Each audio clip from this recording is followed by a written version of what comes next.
Hello friends, क्या हाल है जी। Welcome welcome to the class. उम्मीद करता हूं आप लोग सब बहुत अच्छे होंगे। दोस्तों, हमारा ये बैच एक्सक्लूसिवली उन सभी स्टूडेंट्स के लिए जो कंपनी सेक्रेटरी कर रहे हैं, जिनका एग्जाम 2022 के एग्जाम 2022 में जिनका एग्जाम है।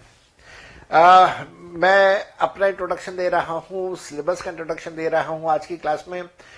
मेरा नाम है जसप्रीत सिंह जौहर। मैंने 1999 में अपना ग्रेजुएशन कंप्लीट किया था एंड उसके साथ साथ में, ग्रेजुएशन के साथ साथ में, मैं कंपनी सेक्रेटरी भी कर रहा था। कंपनी सेक्रेटरी का इंटरमीडिएट मैंने क्वालिफाई किया है, लेकिन उसके बाद मैंने फाइनल का एग्जाम दिया था एक बार, लेकिन मैं क्वालिफाई नहीं कर पाया।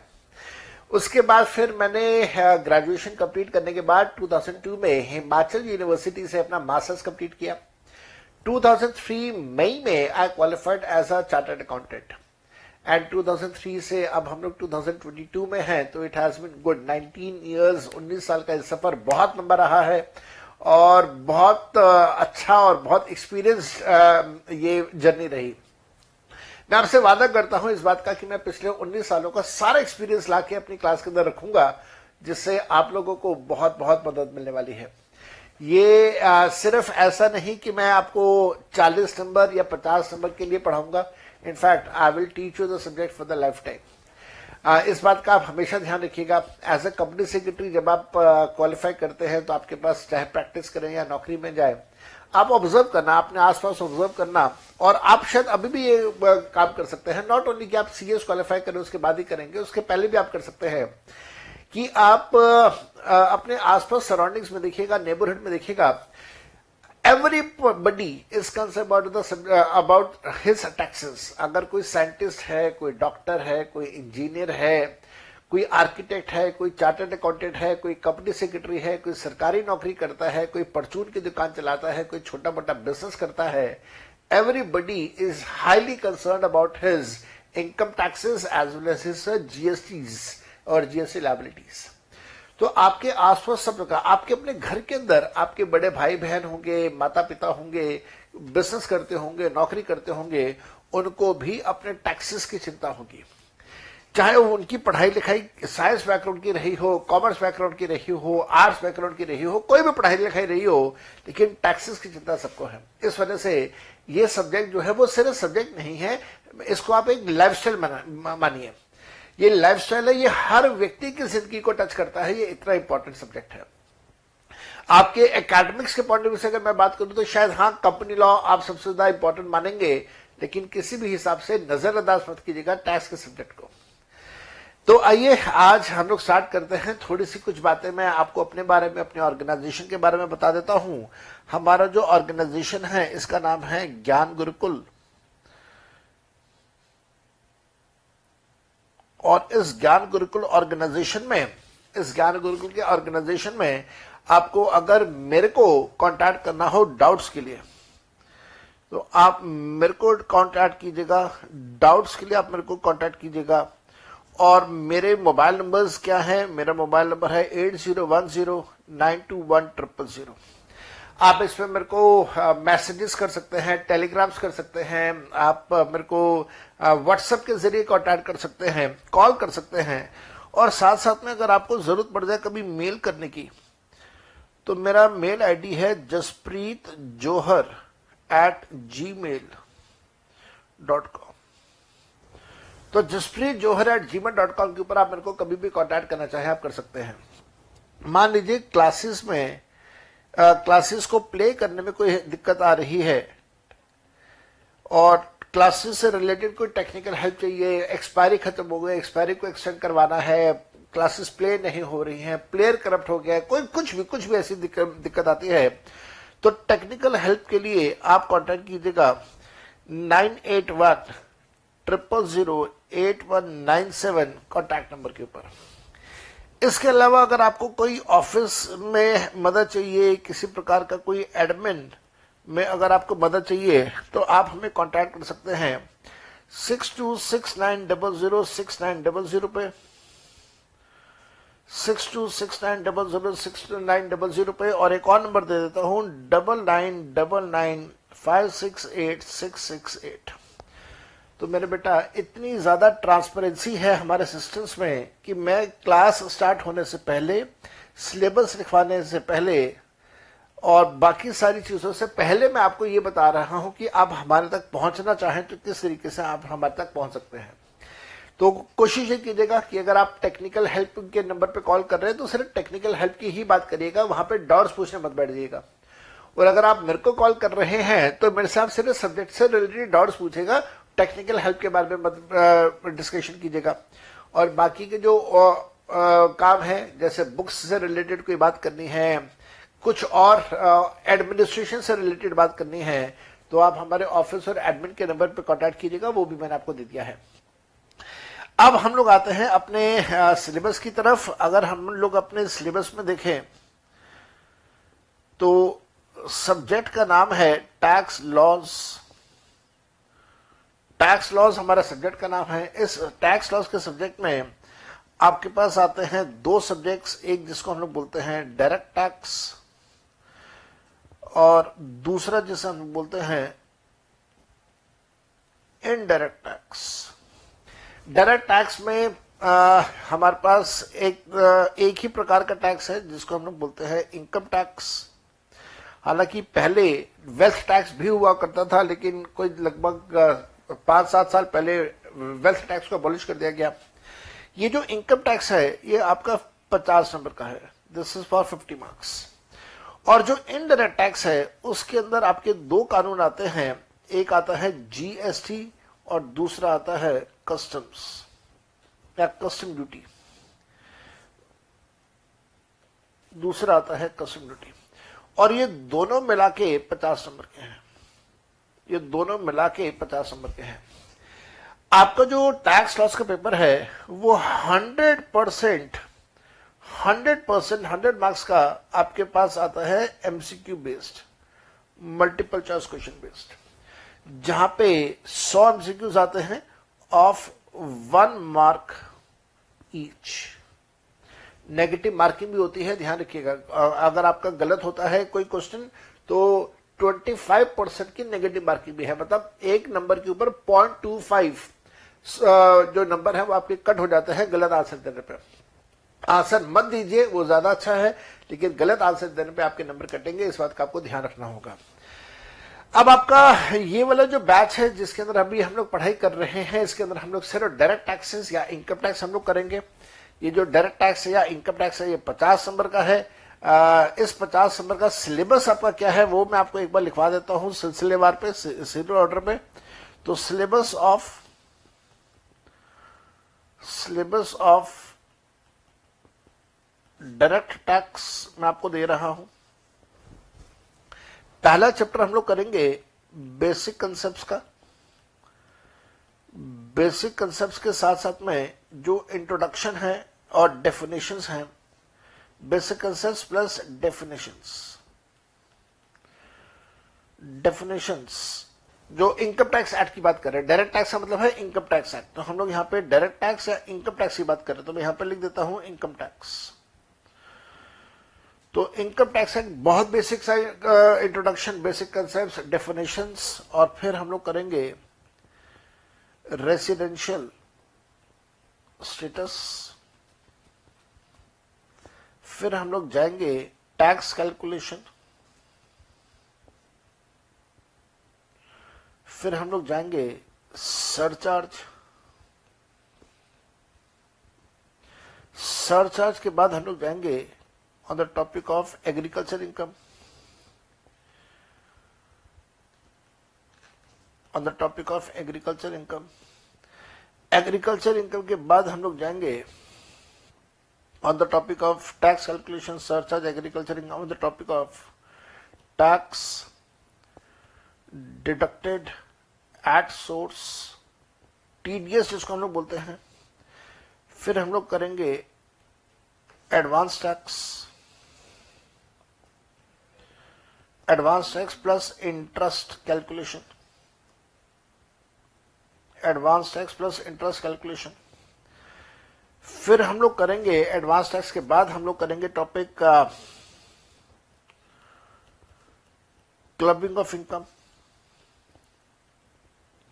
फिर हम लोग करेंगे treatment of losses. Treatment of losses को बहुत सारे लोग बोलते हैं set of and carry forward of losses, तो आप वो भी कह सकते हैं, गलत नहीं है। पॉइंट नंबर 10, इसके बाद मैं आपको करवाऊंगा फाइलिंग ऑफ ITR, जिसे हम लोग इनकम टैक्स रिटर्न बोलते हैं, filing of ITR income tax return. फिर हम लोग स्टार्ट करेंगे अपने बड़े चैप्टर्स, मेन चैप्टर्स, जिनमें आएगा सबसे पहले हमारे पास income from salary, income from salary. फिर हम लोग करेंगे इनकम फ्रॉम हाउस प्रॉपर्टी। फिर हम लोग करेंगे income from business and profession. फिर हम लोग करेंगे income from capital gains, income from capital gains. फिर हम लोग करेंगे इनकम फ्रॉम इनकम ऑफ, लिख देना, फ्रॉम की जगह इनकम ऑफ डिविडेंड, डिविडेंड की इनकम करेंगे। फिर हम लोग करेंगे इनकम ऑफ गिफ्ट्स। उसके बाद मैं आपको करवाऊंगा income from other sources. Basically है कि क्या पोजीशन कि ये जो चैप्टर है इनकम फ्रॉम अदर सोर्सेज, मैंने इसी को 3 पार्ट्स में डिवाइड कर दिया, गिफ्ट अलग कर दिया, डिविडेंड अलग कर दिया और बाकी के सारे इनकम्स को मैंने अलग कर दिया। हालांकि आपके सिलेबस में ऐसा नहीं है, लेकिन मैंने आसान बनाने के लिए इसको ऐसा किया। फिर आपके पास आता है topic deductions, deductions from GTI, gross total income, GTI, deductions from GTI। Then we will go towards the topic of exempted incomes. Exempted incomes पे जाएंगे हम लोग।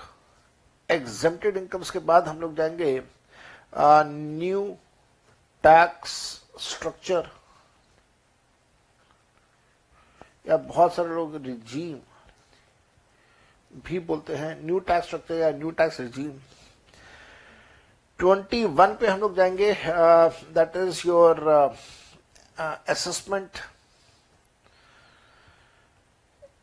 Assessment of various entities. Assessment of various entities, अगर assessment of various entities की बात करें तो companies की बात करेंगे, पार्टनरशिप फॉर्म्स की बात करेंगे, और कंपनीज में भी अगर हम लोग बात करें तो हम लोग यहाँ पे मिनिमम अल्टरनेटिव टैक्स के बारे में बात करेंगे।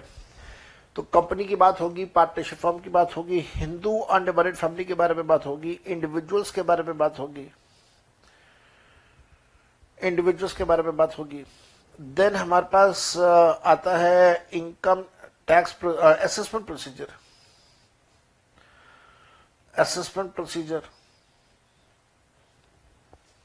देन हमारे पास असेसमेंट प्रोसीजर के बाद आता है appeals and revisions, appeals and revisions. तो ये सारे चैप्टर हैं जो आपके सिलेबस का पार्ट हैं। अब आप देखिए कि 23 चैप्टर्स है, हो सकता है कि कोई एक आधा मेरे से मिस हो गया हो, शायद नहीं है, बट स्टिल कोई हो सकता है कि कोई लिखने में एक आधा मेरे से मिस हुआ हो। तो अगर आप सोचें कि 50 नंबर का आपका एग्जाम है और उस 50 नंबर के अंदर सिलेबस देखो एग्जामिनर ने आपको कितना सारा दिया है, तो I just totally off the opinion कि ये सिलेबस आपका जो है वो बहुत गलत तरीके से डिजाइन है कंपनी सेक्रेटरी का। तो पर करना तो है ही, अब हमारे हाथ में तो सिर्फ पढ़ाई करना है, हम पढ़ाई करेंगे और बड़ी अच्छे तरीके से पढ़ाई करेंगे। तो मैंने आपको यहाँ पे सारी बातें बताई हैं, सिलेबस वगैरह बताया है हम लोगों ने, मैंने आपको अपने टेक्निकल हेल्प, टेक्निकल सपोर्ट के बारे में सब कुछ बता दिया है। और अब हम लोग यहाँ पे स्टार्ट करेंगे अपना चैप्टर नंबर 1, जो बेसिक इंट्रोडक्शन है हमारा बहुत बहुत बेसिक इंट्रोडक्शन। कुछ आपको ऐसा लगेगा पढ़ते हुए कि यार ये तो 8th या 9th के सिविक्स पढ़ रहे हैं, पर वो बहुत जरूरी है सब्जेक्ट की अंडरस्टैंडिंग के लिए।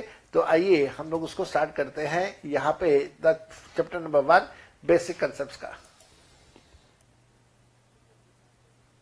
इस पॉइंट पे अब हम लोग स्टार्ट करेंगे अपना चैप्टर नंबर 1। तो आप हेडिंग देंगे chapter number 1, that is basic concepts and definitions. Basic concepts and definitions के नाम से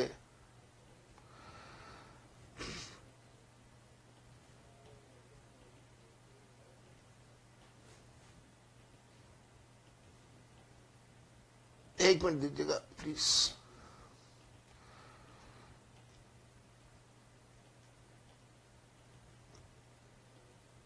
okay, let us start with the topic of basic concepts and definitions.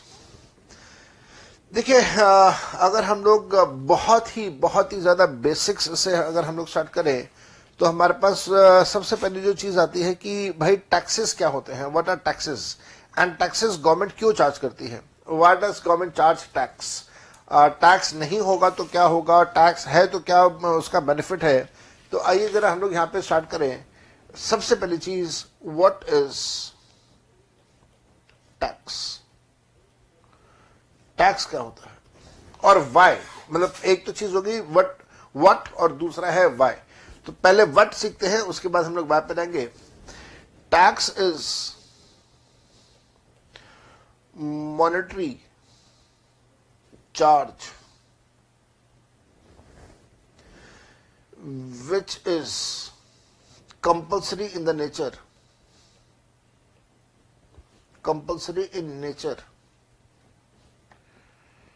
and is charged by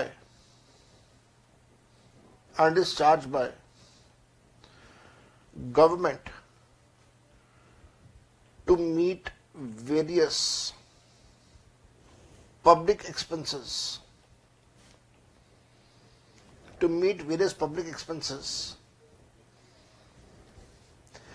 and for development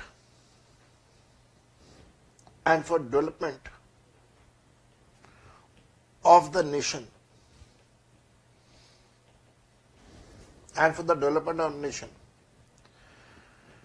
and it is charged from persons, people, companies या corporates लिख देना। It is charged from people, corporates, property owners,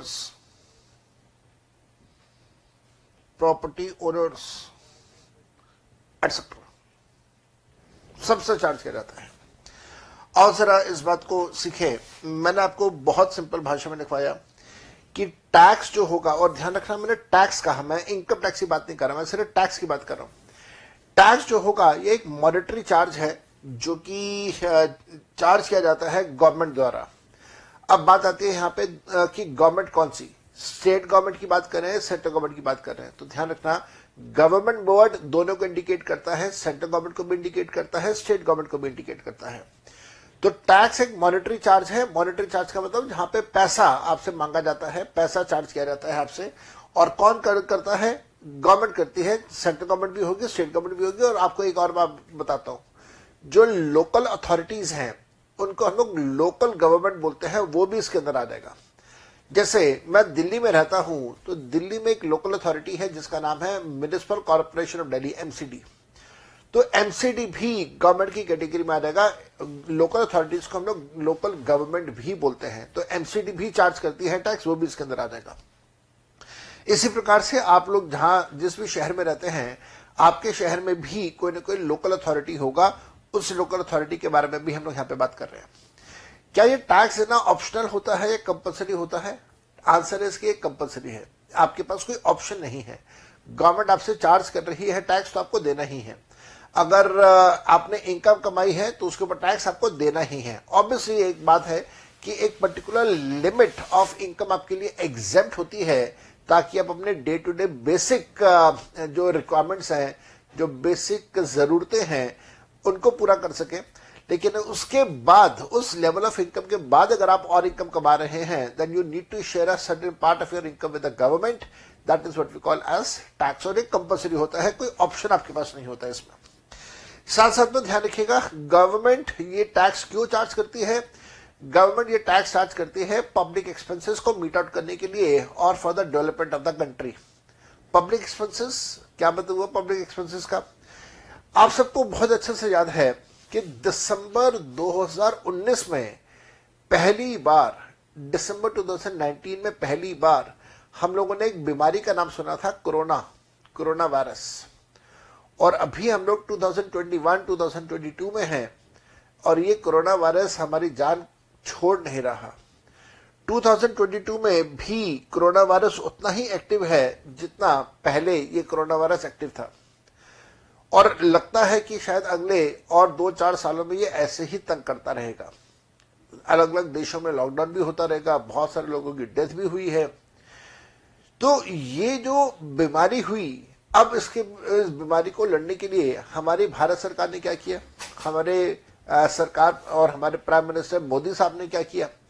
इन्होंने vaccination development और उसके बाद उस vaccination को administer करना, दैट मीन्स पूरे हिंदुस्तान में वैक्सीन लगाना 100% फ्री ऑफ कॉस्ट कर दिया।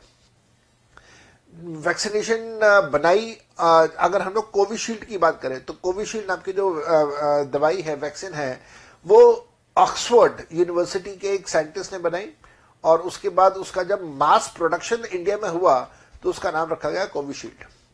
इसी प्रकार से इंडिया की अपनी इंडिजिनस दवाई भी एक बनी, जिसको कोवैक्सीन कहते हैं हम लोग। तो इन सारी चीजों के लिए पैसा खर्च होता है, तो पैसा खर्च करने के लिए सरकार को पैसा चाहिए। फिर उसके बाद जब ये मेडिसिन बन गई, दवाई बन गई, वैक्सीन बन गई, तो करोड़ों करोड़ों करोड़ों लोगों को ये वैक्सीन दी गई, फ्री ऑफ कॉस्ट दी गई। भाई सोचो, इतना बड़ा खर्चा, जहां पे बहुत बड़े लेवल पे करोड़ों लोगों को दवाई देनी है, इंजेक्शन देना है, तो वैक्सीन का खर्चा, सिरिंज का खर्चा, इंजेक्शन का खर्चा, उसके बाद स्टाफ का खर्चा, जिस बिल्डिंग के अंदर इंजेक्शन लगाए जा रहे हैं उसका रेंटल्स का खर्चा, कितना जबरदस्त खरबों रुपए का खर्चा है। अब ये खर्चा करने के लिए मोदी सरकार के पास पैसा कहां से आएगा?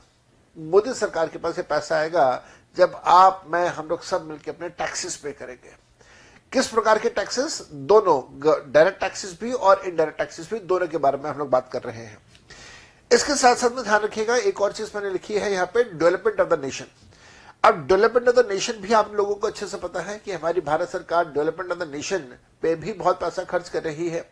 आज से अगर मैं पीछे 10 साल पीछे चला जाऊं तो शायद सिर्फ 1 या 2 शहर थे जहां पे मेट्रो हुआ करती थी, कलकत्ता और दिल्ली। लेकिन आज 2022 की अगर हम लोग बात करें तो लगभग हर बड़े शहर के अंदर या तो मेट्रो की कंस्ट्रक्शन चल रही है, मेट्रो का प्रोजेक्ट स्टार्ट हो चुका है, या मेट्रो ऑपरेशनल भी हो चुकी है। बड़े बड़े शहर जैसे बॉम्बे की बात करें, चेन्नई की बात करें, कुछ और बड़े शहर जैसे कानपुर की बात करें, तो यहाँ पे जयपुर की बात करें, तो इस सब जगह पे मेट्रो ऑपरेशनलाइज हो चुकी है और एक्सपैंड भी हो रही है। इसके साथ साथ में आपको पता है बुलेट ट्रेन का प्रोजेक्ट भी हमारे देश में चल रहा है। तो this is nothing but the indication towards the development of the nation. अब इन सारी चीजों के लिए सरकार को पैसा चाहिए। सरकार के पास ये पैसा कहां से आएगा? मैं और आप, मेरे परिवार वाले, आपके परिवार वाले, मेरे दोस्त यार, आपके दोस्त यार, मेरे लव्ड वंस, आपके लव्ड वंस, हम लोग सब जब टैक्सेस पे करेंगे तब ये सारा का सारा खर्चा सरकार कर पाएगी। ये टैक्स गवर्नमेंट किससे लेती है? टैक्स गवर्नमेंट लेती है फ्रॉम द पब्लिक। पब्लिक का मतलब मैं और आप। कॉर्पोरेट्स का मतलब है कंपनीज, पार्टनरशिप फर्म्स, और साथ साथ में प्रॉपर्टी ओनर्स, जिनके पास प्रॉपर्टीज हैं, जो प्रॉपर्टीज के मालिक है, जमीन जायदाद के मालिक है, उन लोगों से भी ये टैक्सेस चार्ज किए जाते हैं, और इस प्रकार से और बहुत सारे लोगों से। तो ये हुआ आपके पास टैक्सेस। What is tax? तो ये मैंने आपको बताया। और वाई टैक्स, अब व्हाट के अंदर ही वाई का भी जवाब छुपा हुआ है। वाई, या एक काम कर दे, ऊपर जो आपने लिखा व्हाट इज टैक्स, इसके साथ में लिख दें and why, what is tax और एंड वाई, यहीं पे लिख दो एंड वाई। तो मैंने दोनों बातों का जवाब यहीं पे दे दिया, what is tax and why tax. तो मैंने दोनों क्वेश्चंस का जवाब आपको यहां पे दे दिया, साथ साथ में मैंने आपको समझा भी दिया। ये बड़ी बेसिक सी अंडरस्टैंडिंग है, no rocket science is involve. उसके बाद आप लिखेंगे type of taxes, type of taxes, taxes किस प्रकार के होते हैं। तो हम सबको अच्छे से पता है टैक्सेस दो प्रकार के होते हैं। All taxes can be broadly divided into two categories। सभी प्रकार के टैक्सेस को लार्जली आप दो कैटेगरीज में डिवाइड कर सकते हैं। कौन कौन सी दो कैटेगरीज हैं? एक डायरेक्ट टैक्स और दूसरा आप सबको अच्छे से पता है इनडायरेक्ट टैक्स। डायरेक्ट टैक्स क्या होता है? Tax charge by government. Government जब टैक्स चार्ज करे किस चीज के ऊपर? Tax charge by government on income, on wealth. Wealth का मतलब होता है आपके एसेट्स, एसेट्स में से आपकी लायबिलिटीज को लेस कर दिया जाए। उदाहरण के तौर पे मान लीजिए मेरे पास एक मकान है और वो मकान 50 लाख का है, उसकी वैल्यू 50 लाख रुपीज की है और इस मकान को परचेज करने के लिए मैंने 20 लाख रुपीस का लोन लिया है। तो 50 लाख की मकान की कीमत माइनस 20 लाख रुपीस का मेरी जो लायबिलिटीज है उस मकान के against 30 lakh rupees is now my wealth.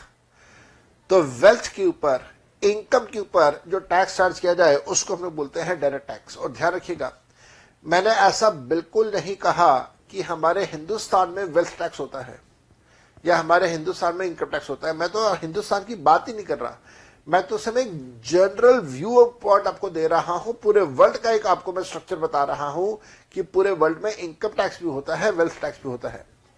हालांकि आपको यहां पे ये भी बता देता हूं कि 2014 में 2014 में जब नरेंद्र मोदी गवर्नमेंट बनी उस जमाने में हमारे देश में इनकम टैक्स भी होता था, वेल्थ टैक्स भी होता था। और फिर नरेंद्र मोदी गवर्नमेंट के अंदर जो फाइनेंस मिनिस्टर थे अरुण जेटली साहब, उन्होंने वेल्थ टैक्स अबॉलिश कर दिया। तो अब आज अगर 2022 की अगर हम लोग बात करें, it has been good 7-8 years since Modi government has come to the power. तो पिछले 7-8 सालों में वेल्थ टैक्स अबॉलिश हो चुका है। अब वेल्थ टैक्स नहीं होता, पहले होता था। लेकिन हाँ, इंडिया में अबॉलिश हुआ, बाकी पूरे वर्ल्ड में तो चल ही रहे। तो मैं यहां पे आपको अंडरस्टैंडिंग, एक ब्रॉडर अंडरस्टैंडिंग दे रहा हूं, जो पूरे वर्ल्ड की अंडरस्टैंडिंग है उसके बारे में हम लोग बात कर रहे हैं। तो डायरेक्ट टैक्सेस में taxes which are charge by the government on the income and wealth of a person, wealth of person या corporate. Tax which is charge by the government on the income and the wealth of a person और corporate is called as, and burden of which, and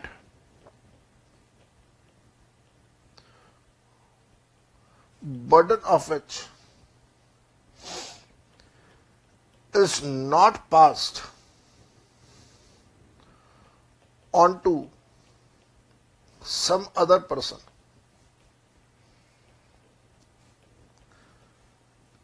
is called as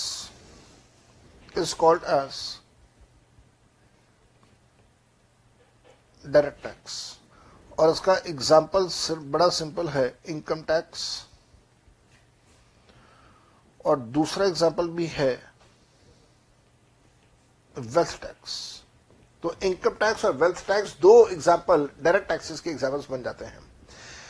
इसके साथ साथ में हमारे पास दूसरी category भी आती है जिसको हम लोग बोलते हैं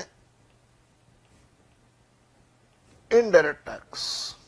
क्या होता है indirect tax?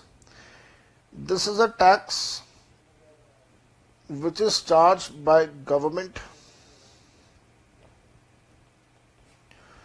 on goods, on services and burden of which is passed on to the final consumer. The burden of which is passed on to the final consumer. इसका एक बड़ा सिंपल सा एग्जांपल हो सकता है, पूरे वर्ल्ड की अगर हम लोग बात करें तो सेल्स टैक्स होता है। एक और एग्जांपल अगर मैं आपको इसमें दूं, हमारे देश में जीएसटी होता है, इसी प्रकार से कस्टम्स होता है, कस्टम ड्यूटी। तो these are some examples of your indirect taxes. So ध्यान देना, आप लोगों ने बचपन में भी सीखा हुआ है कि डायरेक्ट टैक्सेस क्या होते हैं, इनडायरेक्ट टैक्सेस क्या होते हैं, लेकिन आज भी आपने इस चीज को रिपीट करा। मैंने इसके अंदर कुछ नई चीज आपको दी है। नई चीज देखो क्या है, आज से पहले आप लोगों को ये पता था कि इनडायरेक्ट टैक्सेस वो टैक्सेस होते हैं जिनका बर्डन हम किसी दूसरे के ऊपर पास ऑन कर देते हैं। ठीक बात है, कोई गलत नहीं है, बिल्कुल ठीक है। मैंने इसके अंदर कुछ एक चीज ऐड कर दिया। मैंने ये कहा इनडायरेक्ट टैक्सेस वो टैक्सेस होते हैं जो गुड्स या सर्विसेज के ऊपर लगाए जाते हैं। गुड्स बेचा, टैक्स लगेगा। मैं आपको इस समय यहां पे पढ़ा रहा हूं, सर्विसेज दे रहा हूं, मैं इस सर्विसेज के बदले में जो पैसा लेता हूं उस पैसे के ऊपर भी टैक्स लगेगा। तो जिस समय गुड्स या सर्विसेज की बात होती है, गुड्स देना, बेचना, सर्विसेज प्रोवाइड करना, उस समय भी टैक्स लगता है, और ऐसे टैक्स को हम लोग बोलते हैं indirect taxes. Indirect taxes are always charged on goods and services, whereas direct taxes are charged on income and wealth. Direct taxes का नेचर ऐसा होता है कि आप उसका बर्डन किसी दूसरे के ऊपर पास ऑन नहीं कर सकते हैं, जबकि इनडायरेक्ट टैक्सेस का नेचर ऐसा होता है कि जिसका बर्डन आप किसी दूसरे के ऊपर पास ऑन कर देते हैं। और वो दूसरा व्यक्ति कौन होगा? The final consumer. जो भी फाइनल कंज्यूमर होगा उन गुड्स का, सर्विसेज का, वो बन जाता है द पर्सन जिसके ऊपर आप ये बर्डन पास ऑन कर देते हैं। हमारे देश में, इंडिया में, दोनों प्रकार के टैक्सेस हैं, डायरेक्ट टैक्सेस भी हैं और इनडायरेक्ट टैक्सेस भी हैं। याद रखिएगा, हम लोग यहाँ पे जब इसकी बात कर रहे हैं अपने सब्जेक्ट की, तो 40 मार्क्स का इनडायरेक्ट टैक्सेस आता है जीएसटी, और 60 मार्क्स का हमारा आता है इनकम टैक्स, जो हमारा बेसिक इनकम टैक्स है। ये सी इंटर की बात कर रहा हूं मैं। इसी प्रकार से अगर मैं सीएमए की बात करूं तो सीएमए के अंदर तो पूरे 100 मार्क्स का इनकम टैक्स है, और जीएसटी और कस्टम्स का एक पूरा अलग पेपर है जो कि अपने आप में पूरे 100 नंबर का पेपर है। तो सीए के अंदर 60 और 40 दोनों चीजें एक ही पेपर के अंदर पढ़ाई जाती हैं। सीएमए के अंदर दोनों अलग अलग हैं। 100 नंबर का इनकम टैक्स, 100 नंबर का आपका आ जाता है जीएसटी, और साथ में कस्टम्स। कंपनी सेक्रेटरी में तो और कमाल की बात है, कंपनी सेक्रेटरी के स्टूडेंट्स का सिलेबस भी सेम है, सब कुछ सेम है, और वहां पे कंपनी सेक्रेटरी के लिए 50 मार्क्स का इनकम टैक्स और 50 मार्क्स का जीएसटी और इनकम टैक्स लगता है। अगर आप कहें, अगर मेरे को इजाजत दे, तो ये जो चीज मैंने अभी आपको बताई, इसको मैं एक बार रिपीट कर दूं। ये एक बार मैं इसको फटाफट रिपीट कर देता हूं, बहुत बहुत बहुत फास्ट अगर हम लोग करें। तो हम लोगों ने यहाँ पे ये डिस्कस किया कि टैक्स होता क्या है और टैक्स क्यों लगाया जाता है। दो चीजें मैंने आपके साथ डिस्कस करनी है यहाँ पे, कि what is tax and why it is there, कि टैक्स क्यों है और क्या है। टैक्स क्या है ये मैंने आपको बता दिया। टैक्स एक मॉनेटरी चार्ज है जो कि पैसे के तौर पे गवर्नमेंट लेती है, कंपलसरी है, जरूरी है, आप सबको देना ही देना होगा। नहीं देते हैं तो वो टैक्स की चोरी है, जिसका रिजल्ट होगा कि आपको जेल भी हो सकती है, आपके ऊपर पेनल्टीज लगाई जा सकती हैं, फाइन्स लगाए जा सकते हैं। ये पैसा गवर्नमेंट चार्ज करती है। गवर्नमेंट ये पैसा क्यों चार्ज करती है? क्योंकि उसको पब्लिक एक्सपेंसेस करने हैं। मैंने आपको एग्जांपल दिया कोरोना वायरस का वैक्सीनेशन फ्री में, और डेवलपमेंट ऑफ द नेशन, मैंने आपको डेवलपमेंट ऑफ द नेशन का एग्जांपल दिया कि पूरे हिंदुस्तान में मेट्रो का काम चल रहा है, और बुलेट प्रोजेक्ट का काम चल रहा है, हाईवेज का काम चल रहा है, डिफेंस ऑफ द कंट्री भी आप इसमें लिख सकते हैं। वो भी एक आपके पास रीजन बन जाता है वाई टैक्सेस। इसके साथ साथ में ये चार्ज किससे किया जाता है? ये चार्ज किया जाता है जन पब्लिक से, कॉर्पोरेट वर्ल्ड से, प्रॉपर्टी ओनर से, एंड सो ऑन। टैक्सेस दो प्रकार के होते हैं, मैंने आपको कहा, पहला डायरेक्ट टैक्स होगा, दूसरा इनडायरेक्ट टैक्स होगा। डायरेक्ट टैक्स वो टैक्स होता है जो इनकम और वेल्थ के ऊपर चार्ज किया जाता है, और जिसका बर्डन आप किसी दूसरे के ऊपर पास ऑन नहीं कर सकते हैं, उसको हम लोग बोलते हैं डायरेक्ट टैक्स। जैसे कि उदाहरण के तौर पर income tax and wealth tax. Indirect tax क्या होगा? इनडायरेक्ट टैक्स एक ऐसा टैक्स है जो गुड्स और सर्विसेज के ऊपर लगता है और जिसका बर्डन ऑफ फाइनल कंज्यूमर के ऊपर पास ऑन कर देते हैं, उसको हम लोग बोलते हैं इनडायरेक्ट टैक्सेस। उदाहरण के तौर पे सेल्स टैक्स है, जीएसटी है और कस्टम ड्यूटी है, और इस प्रकार से कुछ और बहुत सारे टैक्सेस हैं। अब अगर हम लोग यहां से और आगे चलें तो मैं आपके साथ डिस्कस करना चाहूंगा अपना constitution of India.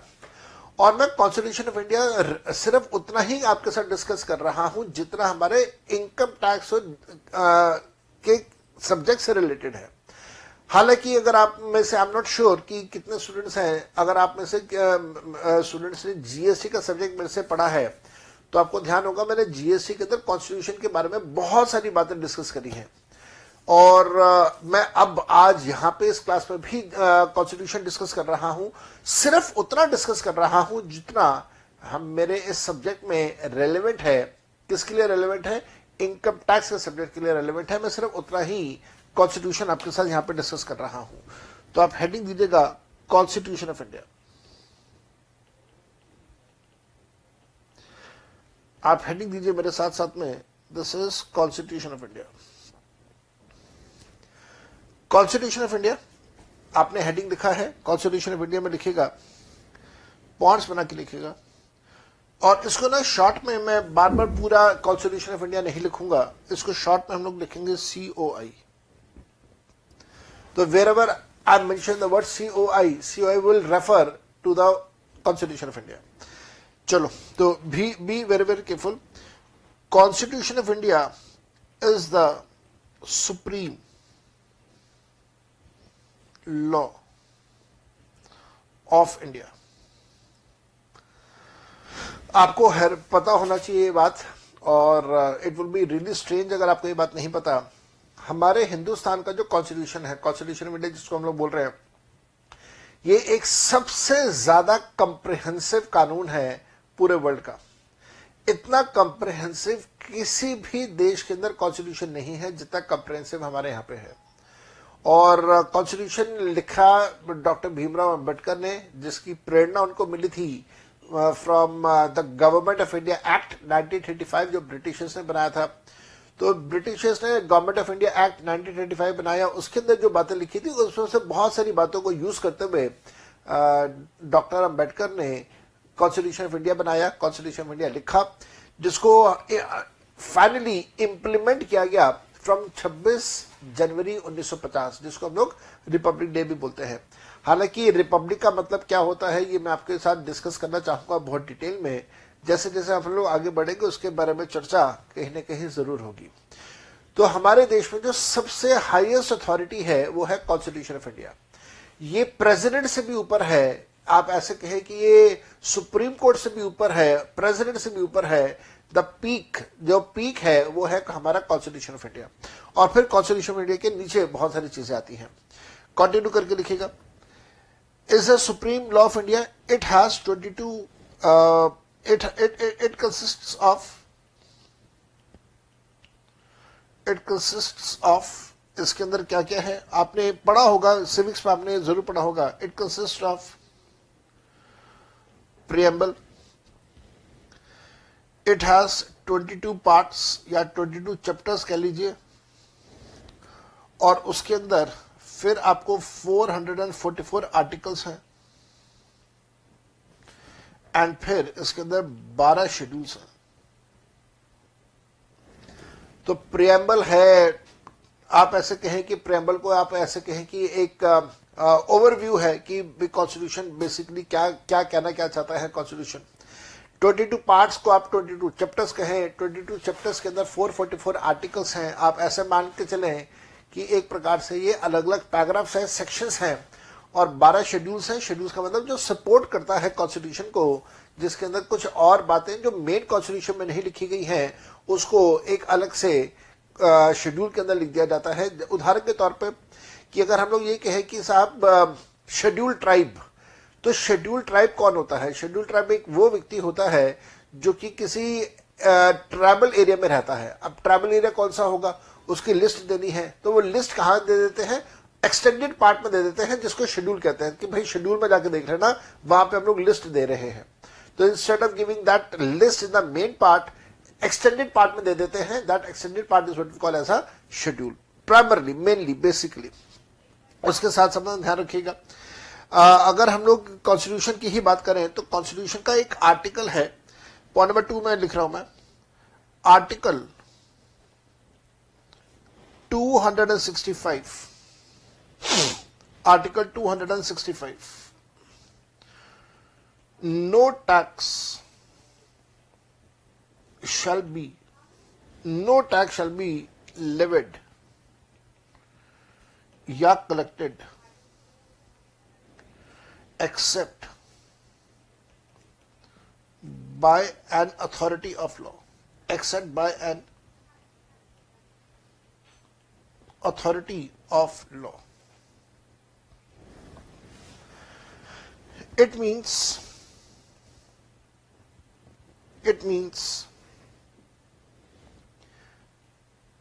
tax proposed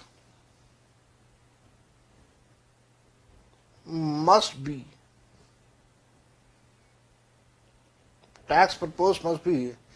levied within the powers of authority imposing such tax, that is, it should have power to make act for such tax. Article 265 आसान तरीके से आपने लिखा है। एक बार मैं दोबारा से बता देता हूं, कॉन्स्टिट्यूशन के बारे में हम लोग बात कर रहे हैं। कॉन्स्टिट्यूशन सुप्रीम पावर है, जैसे मैंने कहा टॉप मोस्ट पावर है। कॉन्स्टिट्यूशन के अंदर प्रेम्बल है। प्रेम्बल का मतलब मैंने आपको बताया कि एक तरह से पूरे कॉन्स्टिट्यूशन का समराइज पार्ट जो है वो स्टार्टिंग में दिया हुआ है, जो कि ऑब्जेक्टिव्स को डिफाइन करता है कि हम लोग ये कॉन्स्टिट्यूशन क्यों बना रहे हैं, उसके ऑब्जेक्टिव्स क्या रहेंगे। 22 पार्ट्स हैं, 22 पार्ट्स को आप 22 चैप्टर्स मान के चलिएगा। चैप्टर्स के अंदर सेक्शंस हैं, उन सेक्शंस को आर्टिकल कहा जाता है। साथ साथ में कुछ एक्सटेंडेड पार्ट जिसको हम लोग शेड्यूल्स बोलते हैं, तो ऐसे टोटल 12 शेड्यूल्स हैं। बहुत सारे आर्टिकल्स में से जो हमारे सब्जेक्ट से रिलेटेड एक मेन आर्टिकल है वो है आर्टिकल 265। आर्टिकल 265 कहता है कि किसी भी प्रकार का कोई भी टैक्स चार्ज नहीं होगा until unless government has an authority for that thing. अब अथॉरिटी का मतलब क्या हुआ? अथॉरिटी से हमारा मतलब ये हुआ कि गवर्नमेंट के पास पावर होनी चाहिए under the constitution of India to impose that tax. Government के पास पावर होनी चाहिए कि गवर्नमेंट टैक्स चार्ज कर सकती है, उससे रिलेटेड कानून बना सकती है। कौन सी गवर्नमेंट की बात कर रहे हैं? अगेन मैं यही बात बोलूंगा कि साहब मैं दोनों सरकारों की बात कर रहा हूं, सेंट्रल गवर्नमेंट की बात भी कर रहा हूं, स्टेट गवर्नमेंट की बात कर रहा हूं। तो ये कैसे पता चलेगा कि कौन सी पावर किसके पास है? सेंट्रल गवर्नमेंट की क्या पावर्स हैं, स्टेट गवर्नमेंट की क्या पावर्स हैं? How we will come to know this thing? Constitution के अंदर उसके बारे में सब कुछ दिया हुआ है। कॉन्स्टिट्यूशन हमें बता देगा कि कौन कौन से पावर्स किस किस के पास है, कौन कौन सी पावर्स किस किस के पास है। वो कॉन्स्टिट्यूशन के अंदर बहुत अच्छे तरीके से, प्रॉपर तरीके से डिफाइन किया गया है। जैसे कि अगर मैं इसी में आगे चलूं, पॉइंट नंबर 3 पे अगर मैं जाऊं, शेड्यूल 7 देखो, अभी ऊपर मैंने आपको लिखवाया टोटल 12 शेड्यूल्स हैं। अभी मैंने कहा 12 शेड्यूल्स हैं। उन 12 शेड्यूल्स के अंदर शेड्यूल नंबर 7 जो है, schedule 7 gives lists of powers of government. ठीक, शेड्यूल 7 के बारे में आपको पता है, और इसके अंदर 3 लिस्ट हैं, ये भी आपको पता है। This schedule gives us 3 lists, namely 3 list हैं। कौन कौन सी? Union list. यूनियन लिस्ट में क्या है? gives those matters on which law can be made only by, law can be made only by Parliament. State list, state list में क्या है? Gives those matters on which law can be made only by state legislative assembly. तो union list में क्या है? Union list में दिया हुआ है वो सारी मैटर्स का मतलब है मुद्दे, इश्यूज, वो सारे मुद्दे, वो सारे मैटर्स जिनके ऊपर कानून बनाने की पावर है किसके पास? सिर्फ पार्लियामेंट के पास. स्टेट लिस्ट के अंदर वो सारे मुद्दे हैं जिनके ऊपर कानून बनाने की पावर है स्टेट के पास, that is state legislative assembly के पास. और फिर तीसरी लिस्ट भी है हमारे पास जिसको हम लोग बोलते हैं concurrent list,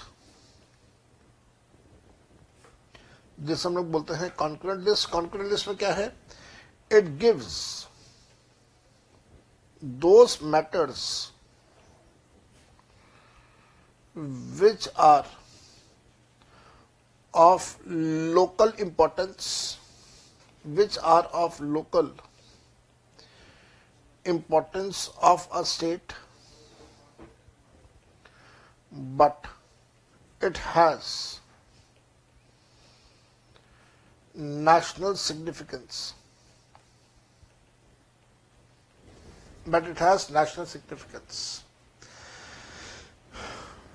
Both Parliament and state legislative assembly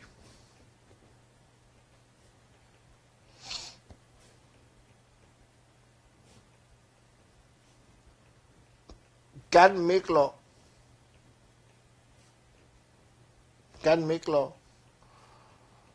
on such matter.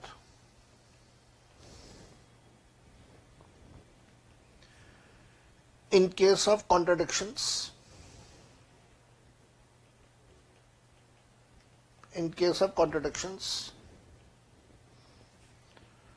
law made by Parliament will prevail.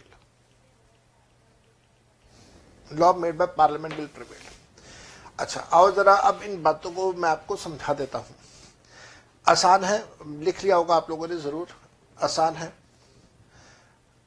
सुनेगा.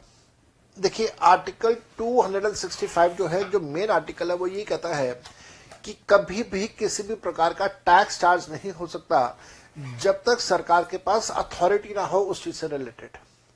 सरकार का मतलब सेंट्रल गवर्नमेंट भी है, स्टेट गवर्नमेंट भी है. दैट इज जो कॉन्स्टिट्यूशन है उसके अंदर पावर होनी चाहिए कि वो टैक्स चार्ज कर सके.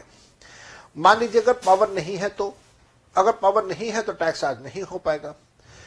और अगर टैक्स फिर भी चार्ज करना हो तो फिर कॉन्स्टिट्यूशन ऑफ इंडिया का चेंज करना पड़ेगा, उसका अमेंडमेंट करना पड़ेगा. उदाहरण के तौर पे जीएसटी चार्ज करने की पावर नहीं थी, ना पार्लियामेंट के पास पावर थी, ना स्टेट लेजिस्लेटिव असेंबली के पास पावर थी.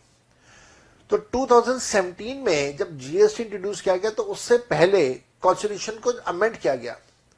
कॉन्स्टिट्यूशन अमेंडमेंट बिल आया, कॉन्स्टिट्यूशन अमेंडमेंट एक्ट आया. जब वो बिल पास हुआ तो कॉन्स्टिट्यूशन को अप्रूव किया, कॉन्स्टिट्यूशन में अमेंडमेंट किया. कॉन्स्टिट्यूशन में अमेंडमेंट के बाद पावर आई सेंट्रल गवर्नमेंट के पास, स्टेट गवर्नमेंट के पास, तो इन्होंने टैक्सेस लगा दिए.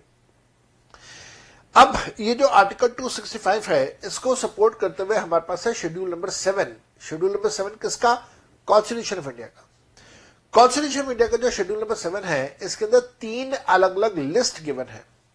List 1, list 2, list 3. जो ये लिस्ट है, इन लिस्ट के अंदर कुछ मुद्दे, कुछ मैटर्स, कुछ इश्यूज, कुछ टॉपिक्स गिवन है जिनके ऊपर कानून बनाने की पावर एक पर्टिकुलर सरकार के पास है या एक पर्टिकुलर अथॉरिटी के पास है.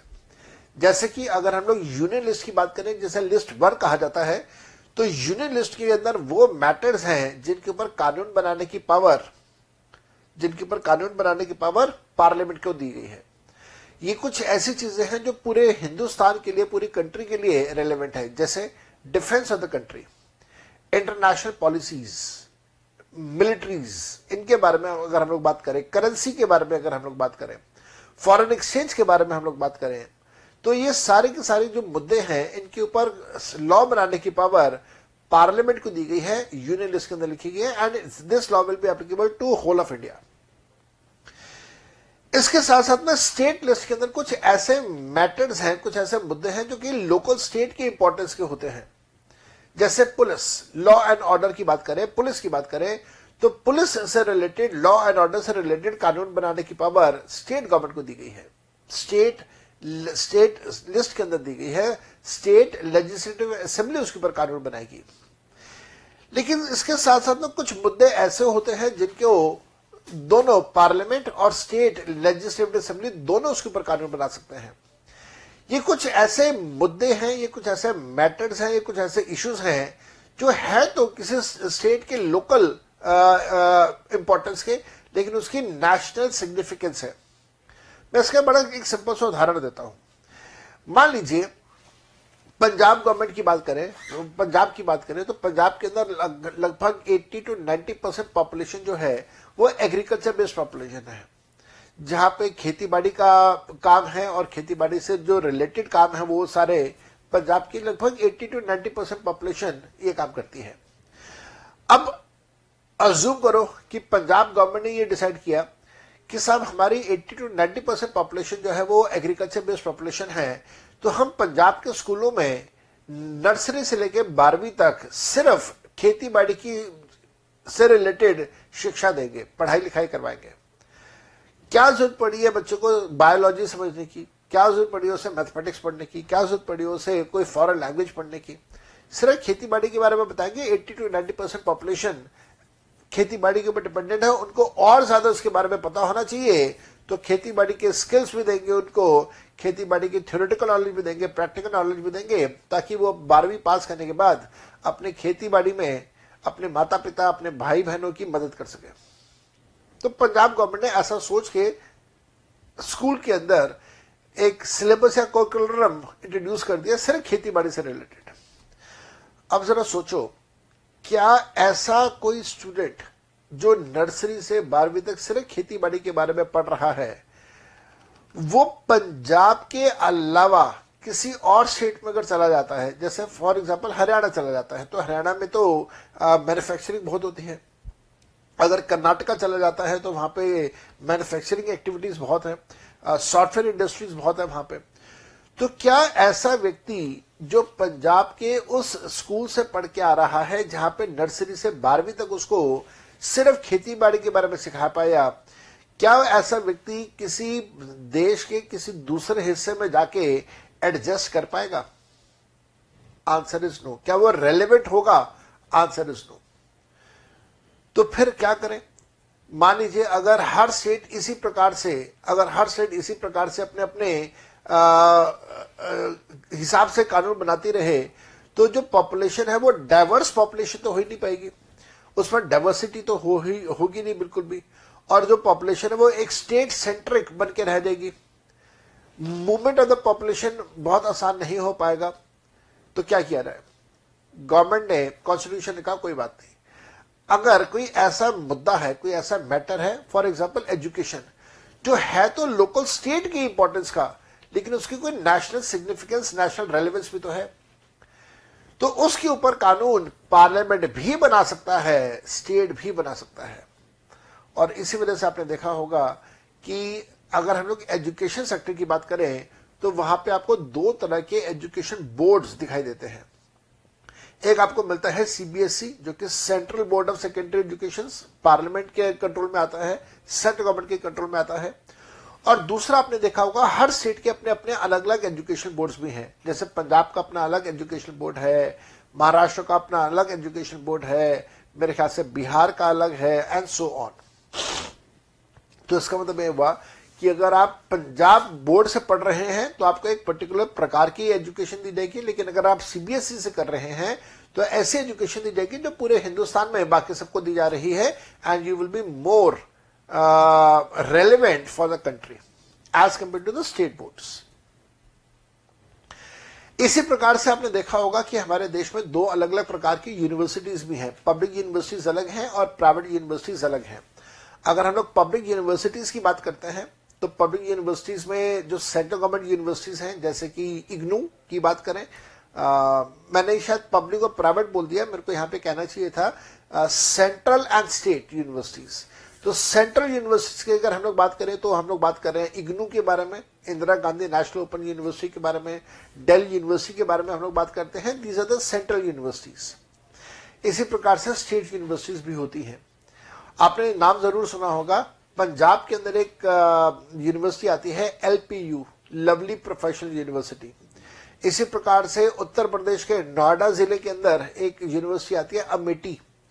तो these are the state universities, these are not the central universities, these are the state universities. तो स्टेट यूनिवर्सिटीज हैं, सेंट्रल यूनिवर्सिटीज हैं, तो दो अलग अलग प्रकार की यूनिवर्सिटीज हैं हमारे पास। और वो इसी वजह से है क्योंकि एजुकेशन एक ऐसा मुद्दा है जो कि कॉन्करेंट लिस्ट में दिया हुआ है। ध्यान रखिएगा, अगर ऐसा कभी हो कि पार्लियामेंट भी कानून बना रहा है, स्टेट लेजिस्लेटिव असेंबली भी कानून बना रहा है और दोनों में कॉन्ट्रडिक्शन आ रहा है, तो अगर कॉन्ट्रडिक्शन की बात आ जाती है तो फिर कौन प्रिवेल करेगा, किसकी बात मानी जाएगी, कौन प्रिवेल करेगा? उस केस में फिर ऑब्वियसली बात है प्रिवेल करेगा पार्लियामेंट। तो पार्लियामेंट की बात मानी जाएगी, स्टेट की बात को वहां पे इग्नोर कर दिया जाएगा।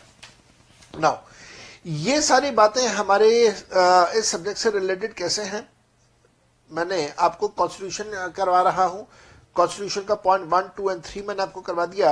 अब आप लिखिएगा पॉइंट नंबर 4, आपको समझ आएगा कि हमारे सब्जेक्ट से ये रिलेटेड कैसे है। ध्यान से लिखिएगा, एंट्री नंबर 82, एंट्री नंबर का मतलब है serial number. Entry number 82 of union list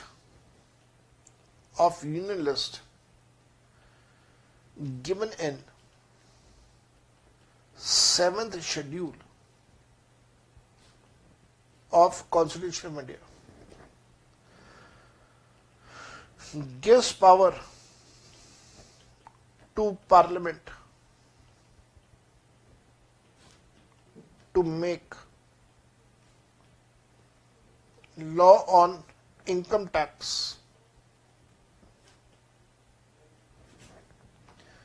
except tax on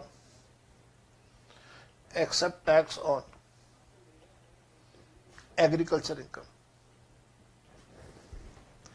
बहुत जरूरी बात आ गई, बहुत ज्यादा जरूरी बात आ गई हमारे पास। यहां पे बात ये आ गई कि पार्लियामेंट को किसने पावर दे दी कि वो इनकम टैक्स से रिलेटेड कानून बनाए। आपको पता है हर साल हमारे पार्लियामेंट के अंदर फाइनेंस मिनिस्टर, मैडम आजकल तो मैडम है, तो फाइनेंस मिनिस्टर जो है वो हर साल बजट लेके आते हैं। बजट के अंदर फाइनेंस एक्ट और वो सारी चीजें और कानून में बदलाव कर देते हैं। किसने अथॉरिटी दे दी, किसने पावर दे दी उनको ऐसा करने के लिए? उनको अथॉरिटी दी है कॉन्स्टिट्यूशन ऑफ इंडिया ने। और कॉन्स्टिट्यूशन ऑफ इंडिया में कहां पे ये अथॉरिटी लिखी हुई है?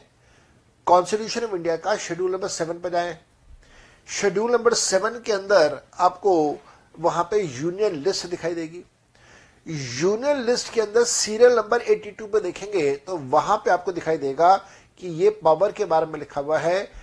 एंट्री नंबर 82 कहता है it gives the power to the parliament कि वो इनकम टैक्स से रिलेटेड, इनकम के ऊपर जो टैक्स लगता है, इनकम टैक्स से रिलेटेड वो कानून बनाना चाहे, कानून बदलना चाहे तो वो कर सकती है। लेकिन किस चीज के ऊपर, इनकम टैक्स के ऊपर, कौन सी इनकम के ऊपर वो टैक्स नहीं चार्ज कर सकते? एग्रीकल्चर इनकम के ऊपर वो टैक्स चार्ज नहीं कर सकते। बाकी वो किसी के ऊपर भी करना चाहे तो टैक्स चार्ज कर सकते हैं। अब आप कहेंगे सर ऐसा क्यों, एग्रीकल्चर के ऊपर क्यों नहीं कर सकते? उसके पीछे कारण है point number 5, entry number 46 of state list.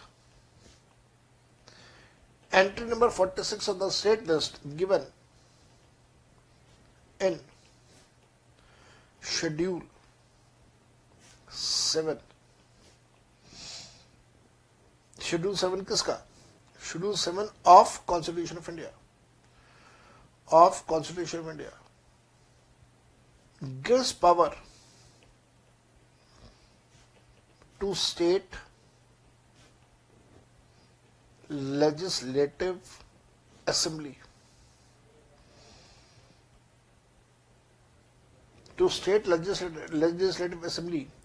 to make law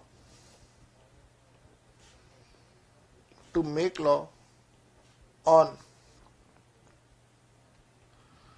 tax on agriculture income.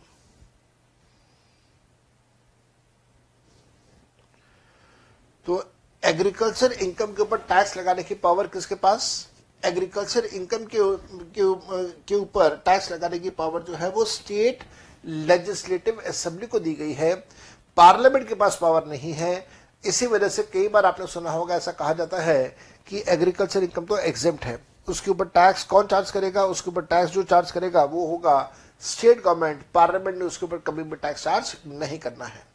तो ये हमारे पास कॉन्स्टिट्यूशन की कुछ बातें आ गई। और इसी से रिलेटेड अगर हम लोग बात करें, कई बार आपने, जैसे मैंने अभी कहा कि एग्रीकल्चर इनकम एग्जेम्प्ट होती है, तो ध्यान रखना एग्जेम्प्ट तो पार्लियामेंट की तरफ से है, स्टेट के पास पावर है कि वो टैक्स लगा सकते हैं। लेकिन आपको यहाँ पे ये भी बता देता हूं कि आज तक स्टेट गवर्नमेंट ने उसके ऊपर टैक्स चार्ज नहीं किया है। क्यों नहीं किया है उसके पीछे भी कारण समझ आता है। टैक्स उन्होंने चार्ज इस वजह से नहीं किया क्योंकि उनको पता है कि अगर हमने टैक्स लगा दिया तो फिर अगली बार हमारी सरकार नहीं बनेगी। और आपको पता है किसानों ने तो कमाल धमाल मचा रखा है पूरे देश के अंदर। किसानों ने आंदोलन किया, साल डेढ़ साल तक वो बॉर्डर्स के ऊपर बैठे रहे, दिल्ली के बॉर्डर्स पे बैठे रहे, इकोनॉमी का सत्यानाश पीटा उन्होंने और उसकी वजह से अपनी जिद पर अटके रहे। और फिर नरेंद्र मोदी सरकार ने अपना जिद, उनके सामने अपनी जिद छोड़ी और जो कृषि कानून है वो विड्रॉ हो गए। तो बेसिकली किसानों के पास पावर है, पावर इन द सेंस कि एकजुटता बहुत है उनके अंदर। और आप किसान के खिलाफ जाके अगर कोई कानून बनाए तो मेरे को नहीं लगता कि वो सरकार ज्यादा देर टिक पाएगी। कानून की वापसी होगी या सरकार की वापसी होगी, जैसा भी कुछ टाइम पहले हुआ भी। इसी कारण से शायद स्टेट गवर्नमेंट ने आज तक कभी भी इनकम टैक्स चार्ज नहीं किया है किसानों के ऊपर। लेकिन पावर है, उनके पास ये पावर है और पार्लियामेंट के पास तो पावर ही नहीं है।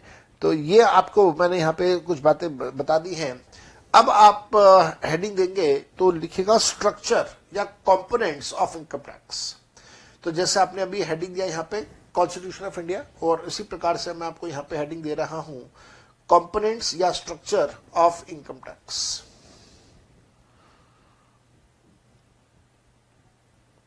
कंपोनेंट्स कह लीजिए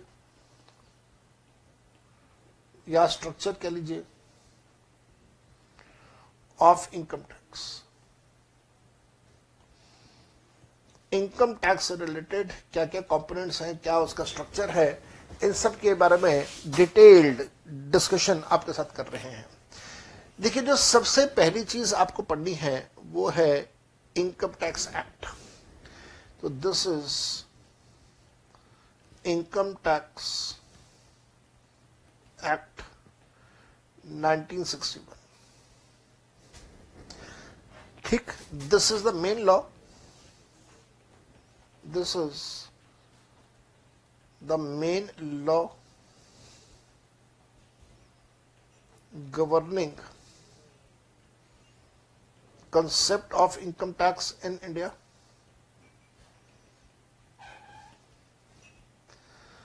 तो इनकम टैक्स का जो मेन पार्ट है, वो इनकम टैक्स का जो मेन कानून है, वो मेन कानून हमारे पास कौन सा है? वो है हमारे पास इनकम टैक्स एक्ट। तो सारी बातें इनकम टैक्स से रिलेटेड इनकम टैक्स एक्ट 61 में गिवन है। आपके मन में बात आ रही हो कि सर क्या 1961 से पहले हमारे देश में इनकम टैक्स नहीं होता था? बिल्कुल होता था। Before this act we used to have income tax act 1922। तो ब्रिटिशर्स ने कानून बनाया था, इनकम टैक्स एक्ट 1922 बनाया था। तो 1922 का कानून चलता रहा और 1922 का कानून जो चलता रहा वो 47 में देश आजाद हुआ उसके बाद भी चलता रहा। और उसके बाद 1922 के कानून को अबॉलिश करके नया कानून 1961 इंट्रोड्यूस किया गया। और इसके अंदर जो मेन बेनिफिट रहा वो ये था कि पहले जो टैक्स चार्ज करने की पावर थी वो ब्रिटिशर्स के पास थी, वो सारी की सारी पावर अब पार्लियामेंट के पास आ गई। So there was a shift of power from Britishers to the parliament of India. तो यहां पे अगर आप ये लिखना चाहें, this resulted in shift of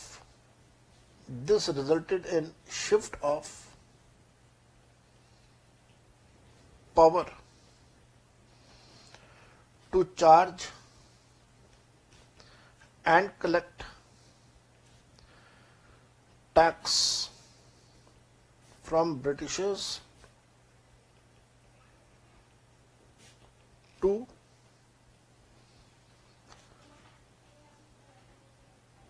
parliament of India, to parliament of India. एक काम कीजिएगा, ब्रिटिशर्स का बी कैपिटल में लिखिएगा, ब्रिटिशर्स। तो ब्रिटिशर्स से ये पावर अब पार्लियामेंट ऑफ इंडिया के पास आ गई। ये एक बहुत बड़ा चेंज था जो कि 1961 के कानून में आया। इसके साथ साथ में लिखिएगा, कंटिन्यू करके लिखिएगा, income tax act,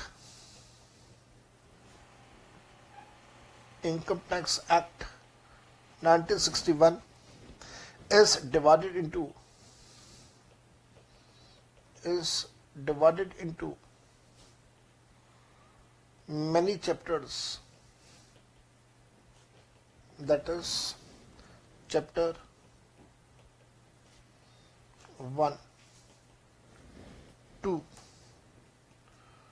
chapter number 23।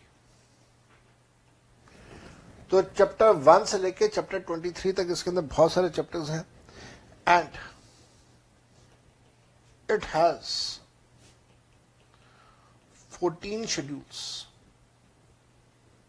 जैसे अभी थोड़ी देर पहले मैंने आपको शेड्यूल्स के बारे में बताया था कि बहुत सारी चीजें हैं जो एक्ट के अंदर नहीं लिखी जाती, उसको एक extended part of the law वहां पे लिख दी जाती है।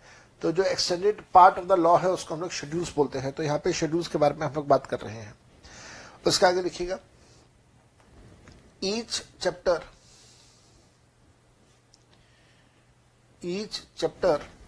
Is further divided into many sections and there are total of 298 sections। तो 298 सेक्शंस है। आप इसको आप ऐसे ही समझें जैसे कोई भी किताब के अंदर चैप्टर्स होते हैं, तो यहां पे भी इस एक्ट के अंदर चैप्टर्स हैं। फिर उस चैप्टर के अंदर भी पैराग्राफ्स होते हैं, तो जो पैराग्राफ्स है उनको हम लोगों ने यहां पे नाम दे दिया है एज सेक्शन। कंटिन्यू करेंगे, each section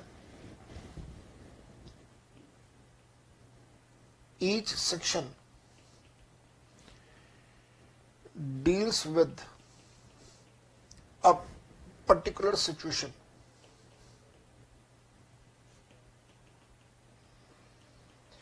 Each section deals with a particular situation and it is further divided into many subsections,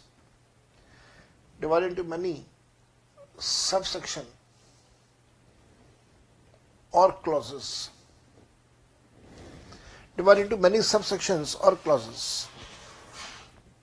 अच्छा, एक चीज मैं आपको यहां पे बता देता हूं, क्लैरिफाई कर देता हूं। अक्सर स्टूडेंट्स ना इस बात को लेके बड़े अपसेट और परेशान से होते हैं कि सर सब सेक्शन क्या होता है और क्लॉज क्या होता है।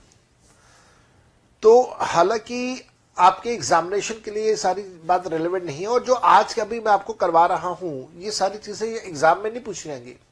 आपसे नहीं पूछेगा कि बताओ जी कॉन्स्टिट्यूशन ऑफ इंडिया में आर्टिकल 265 में क्या लिखा हुआ है, या यूनियन लिस्ट क्या होती है, स्टेट लिस्ट क्या होती है, ये वाली बातें बताओ, ऐसा कुछ नहीं पूछेगा एग्जामिनर। तो जब एग्जामिनर ऐसा पूछेगा नहीं तो फिर मैं क्यों करवा रहा हूं, मैं क्यों अननेसेसरी टाइम वेस्ट कर रहा हूं आपका, नहीं। मैं टाइम वेस्ट नहीं कर रहा, ये मैं टाइम इन्वेस्ट कर रहा हूं, क्योंकि मेरे को ये बात पता है कि चाहे एग्जाम में पूछा जाए या ना पूछा जाए, लेकिन as a student of the subject of the taxation and खास तौर पे student of the subject of the professional course that you are doing, आपके पास इस बात की इंफॉर्मेशन, नॉलेज होना जरूरी है, चाहे एग्जाम में पूछा जाए या ना पूछा जाए। तो मैं सेक्शंस के बारे में बात कर रहा था, क्लॉज और सब सेक्शन की बात कर रहा था। तो ध्यान रखिएगा, एग्जाम के अंदर क्लॉज, सेक्शन, सब सेक्शन ये नहीं पूछा जाएगा कि भाई बताओ सब सेक्शन क्या होता है और क्लॉज क्या होता है, डिफरेंस क्या होता है दोनों का, ये बताओ, ऐसा नहीं पूछा जाएगा। लेकिन आपको पता तो होना चाहिए। तो मैं आपको यहां पे ये बता रहा हूं कि सब सेक्शन और क्लॉज में फर्क क्या होता है, ध्यान से सुनेगा। देखिए, मान लीजिए एक सेक्शन है, मैं उदाहरण दे रहा हूं सिर्फ आपको। मान लीजिए सेक्शन है, सेक्शन नंबर 1। तो सेक्शन 1 में आगे इस प्रकार से सेक्शन दिए रहेंगे, 1 ब्रैकेट में 1, फिर 1 2, फिर 1 3, और इस प्रकार से काउंटिंग बढ़ती रहती है। याद रखिएगा, अगर 3 को पढ़ने से पहले 2 पढ़ना जरूरी हो, या मैं ऐसे बोलूं कि 3 को सीखने से पहले, समझने से पहले 2 को समझना सीखना जरूरी हो, और 2 को पढ़ने से पहले पहला पढ़ना जरूरी हो। मतलब यह हुआ कि अगर आपको एक सेक्शन 1 सब सेक्शन 3 को समझना है, तो उससे पहले आपको सेक्शन 1 सब सेक्शन 2 समझ आना चाहिए, उससे पहले आपको सेक्शन 1 सब सेक्शन 1 समझ आना चाहिए। मतलब यह हो गया कि ये सारे सेक्शन एक दूसरे के ऊपर डिपेंडेंट हैं। तो जब ये सारे सेक्शन एक दूसरे के ऊपर डिपेंडेंट होते हैं, तो फिर आप इनको बोलते हैं as sub section, you call it as sub section. लेकिन मान लीजिए अगर ऐसा कुछ हो कि एक सेक्शन 2 है और सेक्शन 2 में कुछ ऐसे लिखा हुआ है, सेक्शन 2 1, फिर 2 2 एंड 2 3, ऐसे लिखा हुआ है और पूरी सीक्वेंस चल रही है। तो 3 को पढ़ने से पहले 2 पढ़ूं ऐसा जरूरी नहीं है। मतलब मैं 3 को इंडिपेंडेंटली समझ सकता हूं, मेरे को 2 पढ़ने की जरूरत नहीं है। और 2 को मैं इंडिपेंडेंटली समझ सकता हूं, मेरे को 1 पढ़ने की जरूरत नहीं है। मतलब ब्रैकेट 1 की बात कर रहा हूं मैं। तो जहां पे ये सारे सेक्शन एक दूसरे के साथ रिलेटेड ना हो, तो फिर तब उनको हम लोग बोलते हैं as clause. So whenever the sections are related with each other, you call them as subsection, and when they are not related to each other, you call them as clause. ये फर्क है, ये बस फर्क है इसके अंदर। और फिर मैं आपको कह रहा हूं कि एग्जामिनेशन पॉइंट ऑफ व्यू से रेलेवेंट नहीं है। एग्जामिनर कभी नहीं पूछेगा बताओ सब सेक्शन क्या होता है और क्लॉज क्या होता है, ये बताओ, कभी नहीं पूछेगा एग्जामिनर। लेकिन as a student of the subject of the law हमें ये बात पता तो हो। और यही चीज मैंने आपको यहां पे लिखवाई है कि जितने भी सेक्शंस हैं वो एक पर्टिकुलर सिचुएशन को डील करने के लिए हमें बताते हैं, और सेक्शंस को आगे फर्दर कुछ सब सेक्शंस के अंदर और कुछ क्लॉज के अंदर डिवाइड किया जाता है। कंटिन्यू कीजिएगा, कंटिन्यू करेंगे। सब सेक्शंस एंड क्लॉजेस, सब sections and clauses further have explanations,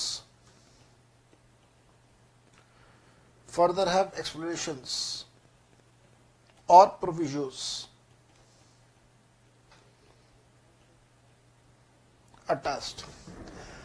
प्रोविजोस कहा मैंने, प्रोविजंस नहीं कहा, प्लीज प्रोविजो लिखिएगा, प्रोविजन नहीं है।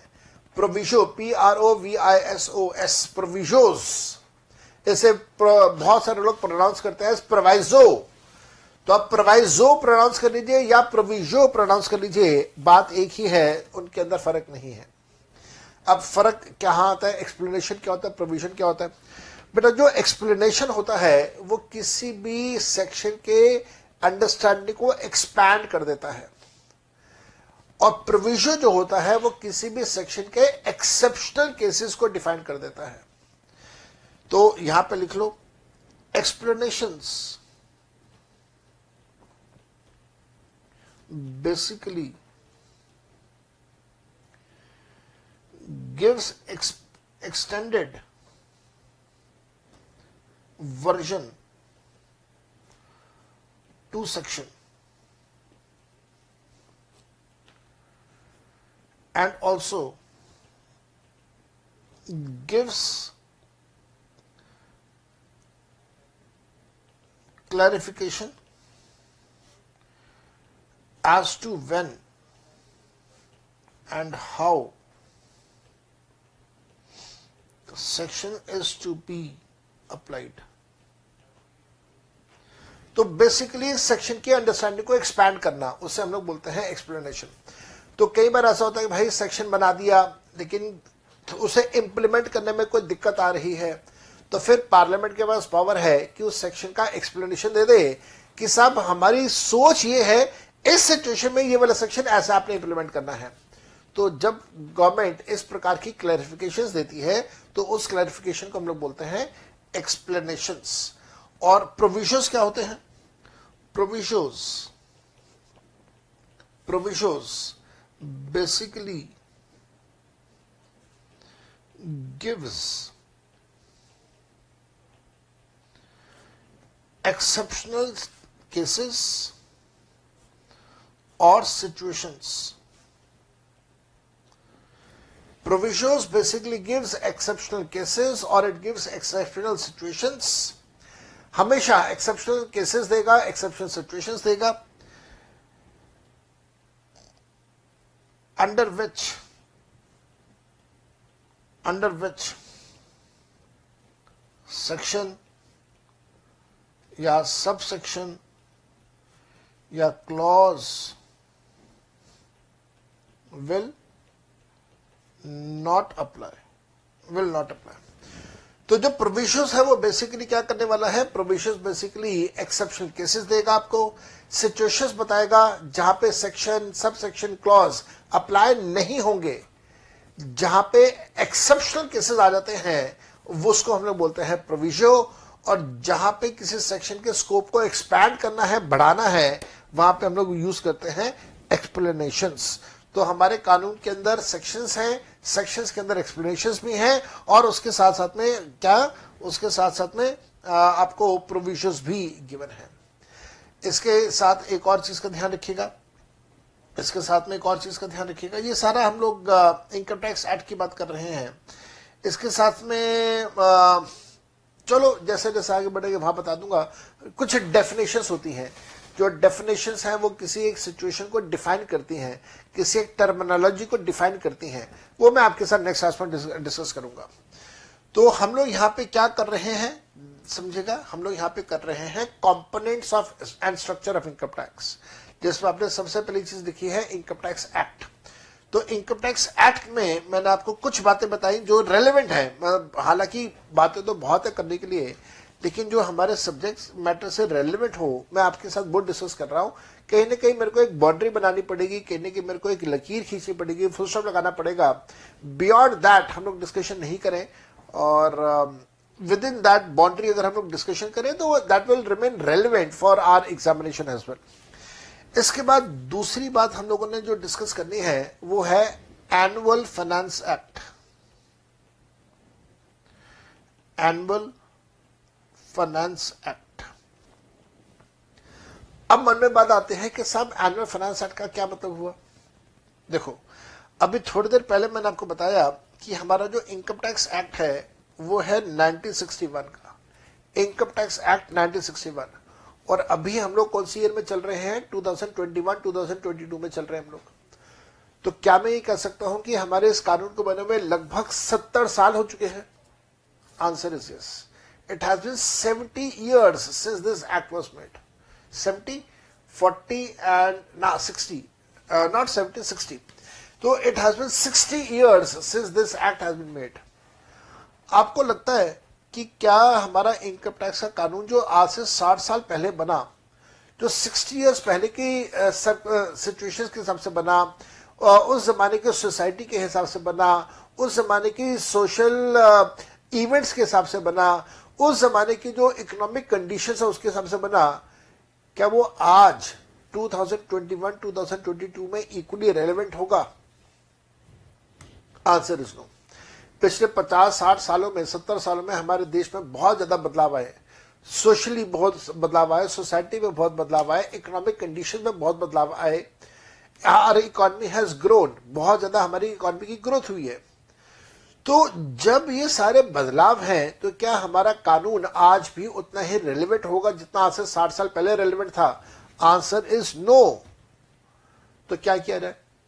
ये किया जाए कि हमारी फाइनेंस मिनिस्टर, जो हमारी सरकार है, जो हमारा पार्लियामेंट है, वो हर साल इकोनॉमिक कंडीशंस को ध्यान में रखते हुए, सोशल कंडीशंस को ध्यान में रखते हुए हर साल हमारे इनकम टैक्स एक्ट में चेंजेस करती है, बदलाव करती है।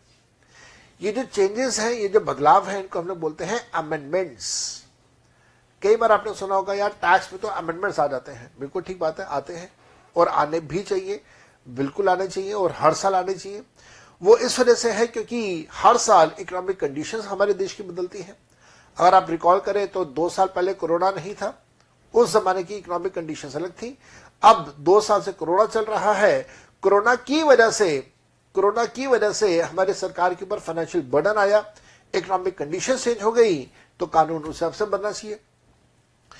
तो इकोनॉमिक कंडीशंस हर साल चेंज होती हैं और उन चेंजेस को ध्यान में रखते हुए एनुअल फाइनेंस एक्ट का कंसेप्ट इंट्रोड्यूस किया गया। क्या है ये कंसेप्ट एनुअल फाइनेंस एक्ट का? ध्यान से समझिएगा, बात को समझने की ध्यान से कोशिश कीजिएगा। every year on 1st February, हर साल 1 फरवरी को, every year on 1st February, finance minister of India introduces budget in parliament। आपको 2 बातें यहां पे बताता हूं। पहली, 2014 में नरेंद्र मोदी सरकार बनी, 2014 में नरेंद्र मोदी गवर्नमेंट बनी। उस जमाने में जो ये बजट है, ये बजट 1 फरवरी को नहीं होता था, ये बजट होता था 28 फरवरी को। 28 फरवरी को तो 28 फरवरी को प्रीपोन करके 1 फरवरी का कंसेप्ट इंट्रोड्यूस किया मोदी सरकार ने। दूसरी बात, अंग्रेजों के जमाने की अगर हम लोग बात करें तो ब्रिटिशर्स के जमाने में ये जो बजट का जो टाइम होता था वो होता था शाम के 5 बजे। ऐसा क्यों? शाम के 5 बजे क्यों? और ये वाला ट्रेंड काफी टाइम तक कंटिन्यू रहा। जो मोदी सरकार से पहले कांग्रेस की सरकार थी, डॉक्टर मनमोहन सिंह की सरकार थी, उस टाइम पे भी ऐसा ही होता था कि शाम के टाइम पे बजट आता था 5 बजे। ऐसा क्यों? 5 बजे क्यों? उस जमाने में, ब्रिटिशर्स के जमाने में, इसका लाइव रेडियो टेलीकास्ट किया जाता था ब्रिटेन के अंदर। ब्रिटिशर्स ऐसा करते थे। और आपको ये बात पता है कि इंडिया और ब्रिटेन के अंदर 5.5 घंटे का टाइम पीरियड का गैप रहता है। तो जिस समय यहां पे 5 बज रहे हैं शाम के, इंग्लैंड के अंदर उस समय के सुबह के 11:30 बज रहे हैं। तो वहां पे सुबह होती थी, तो वो अपने सुबह के टाइम के अनुसार वहां पे बजट सुनना चाहते थे इंडिया का। जो भी इंडिया के जो पॉलिटिशियंस, मतलब जो भी इंटरेस्टेड थे, इस वजह से उसको इंडिया के 5 बजे के अनुसार बजट प्रेजेंट किया जाता था पार्लियामेंट के अंदर, तो टाइम मैच करने के लिए। लेकिन इस प्रथा को फिर तोड़ा जब हमारे फाइनेंस मिनिस्टर थे mister Chidambaram, if I am not mistaken, तो उन्होंने इस प्रथा को तोड़ा और जो शाम के 5 बजे का टाइम है उसको सुबह शायद 10 बजे, मेरे ख्याल से if I am not mistaken, तो सुबह 10 बजे का टाइम उन्होंने रखा पार्लियामेंट के अंदर प्रेजेंट करने का। लेकिन तारीख वही रखी 28 फरवरी की। और फिर जब नरेंद्र मोदी सरकार बनी तो उन्होंने टाइम पीरियड, जो तारीख है 28 फरवरी, उसको चेंज करके 1 फरवरी कर दिया। तो 1 फरवरी को सुबह के टाइम पे हर साल बजट पार्लियामेंट में दिया जाता है। अब बजट क्या होता है, जरा बात को ऐसे समझो कि मान लीजिए आपका आज बर्थडे है और आपके बर्थडे पे आपके फादर ने आपको 5000 रुपीज दिए कि आपने अपने बर्थडे पे इस पैसे को एंजॉय करना है। अब आप प्लान करते हो कि मैंने कितना पैसा अपने दोस्तों यारों के साथ ट्रीट में खर्च करना है, कितना पैसा ऐसा होगा जो कि मैंने इस पैसे को यूज करना है, खर्च करना है, अपने दोस्तों के साथ मूवी देखने के लिए जाना है, कितना पैसा ऐसा है जो मैंने इस 5,000 रुपए में से सेव करना है। ये सारी बातें जो है, ये सारी बातें आप प्लान करते हैं। इसी प्रकार से आप सोचिए कि ये प्लानिंग तो आप अपने लिए कर रहे हैं बड़े माइक्रो लेवल के ऊपर, और अगर इसी प्लानिंग को आप पूरे देश के लिए करें तो उस केस में आपको ये पता होगा कि पूरे देश की क्या इनकम्स आ रही हैं, पूरे देश के क्या खर्चे हैं। कुछ खर्चे ऐसे होते हैं जो प्लान्ड हैं, जो फिक्स्ड खर्चे हैं, जैसे सरकारी एम्प्लॉयज को अपनी सैलरी देनी है तो फिक्स खर्चा है, पता ही है कि हाँ भाई इतनी सैलरी हम लोगों ने सारी गवर्नमेंट एम्प्लॉयज को देनी है।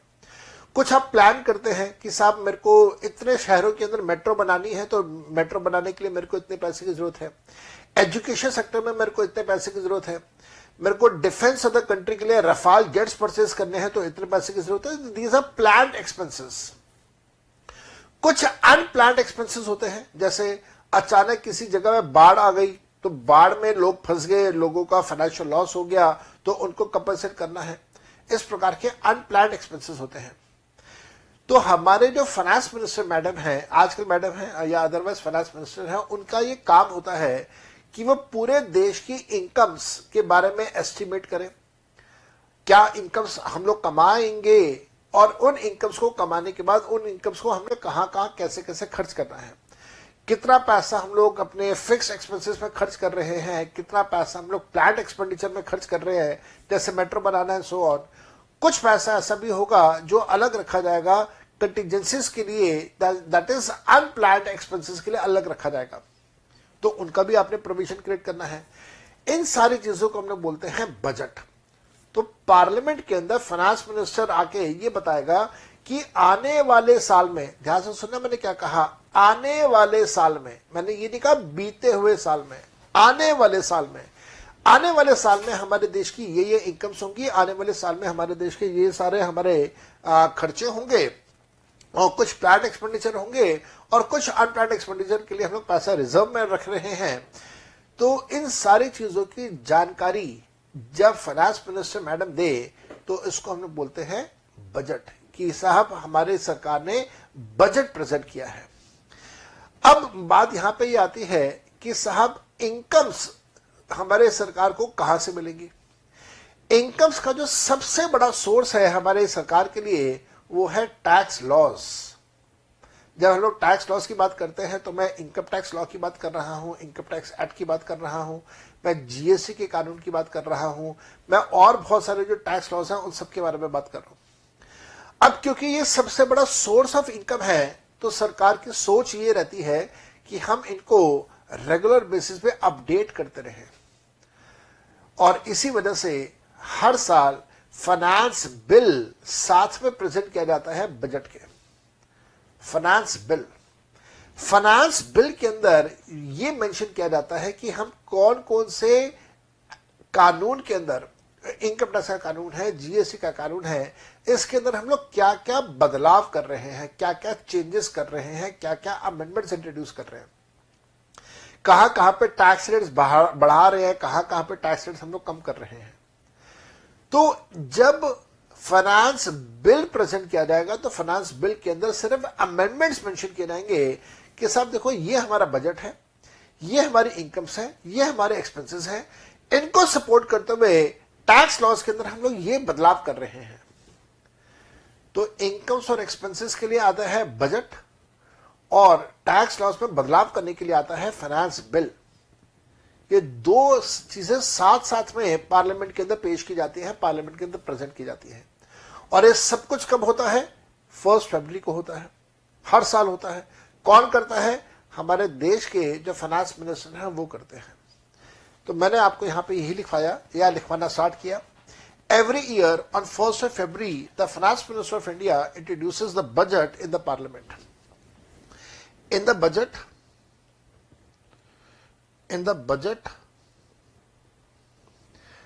estimates are given.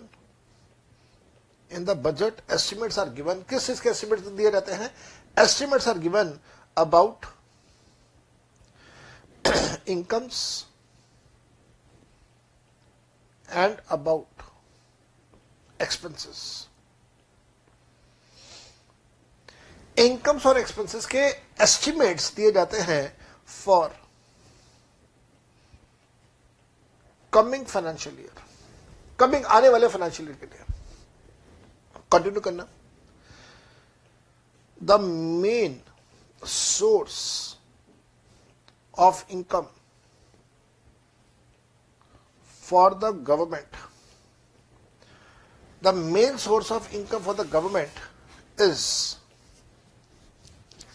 tax, and that is why tax laws are updated every year. Tax laws को अपडेट किया जाता है हर साल to introduce amendments, to introduce amendments to tax laws.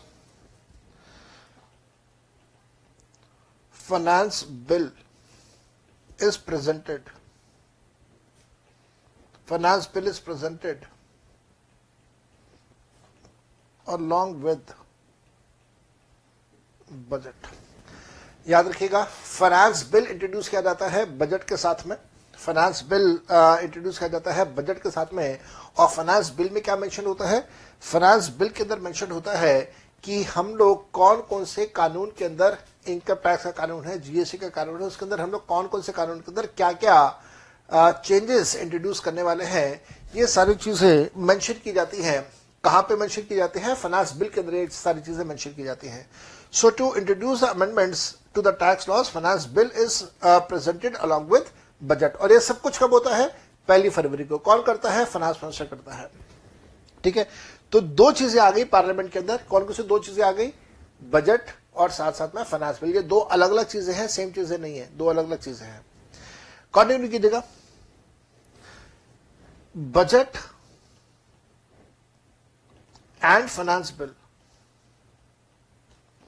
दोनों के बारे में बात करें। Budget and finance bill. Finance bill का एफ कैपिटल में लिखिएगा। Budget and finance bill are then discussed in Lok Sabha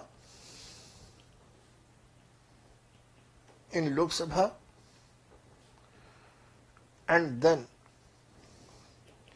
in Rajya Sabha. तो लोकसभा और राज्यसभा में इसका डिस्कशन किया जाता है, दोनों का, बजट का भी और फाइनेंस बिल का भी। And when approved then they are sent to president, then they are sent to president for final approval.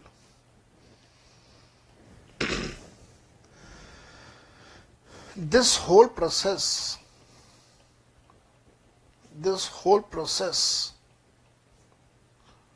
must, ध्यान रखना, मैंने वर्ड लिखा है मस्ट, जरूरी होता है, कंपल्सरी होता है। This whole process must be completed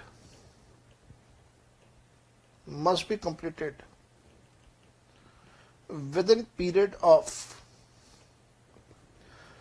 75 days. ये सब कुछ, ये सारा प्रोसेस कंप्लीट हो जाना चाहिए। कितने पीरियड में कंप्लीट हो जाना चाहिए? 75 डेज। कहां से? 75 days from date of introduction, from date of introduction in parliament, that is 1st February। याद रखिएगा, ये सब कुछ 75 डेज में कंप्लीट हो जाना चाहिए। ये कंपलसरी है, ऑप्शनल नहीं है, कंपलसरी है।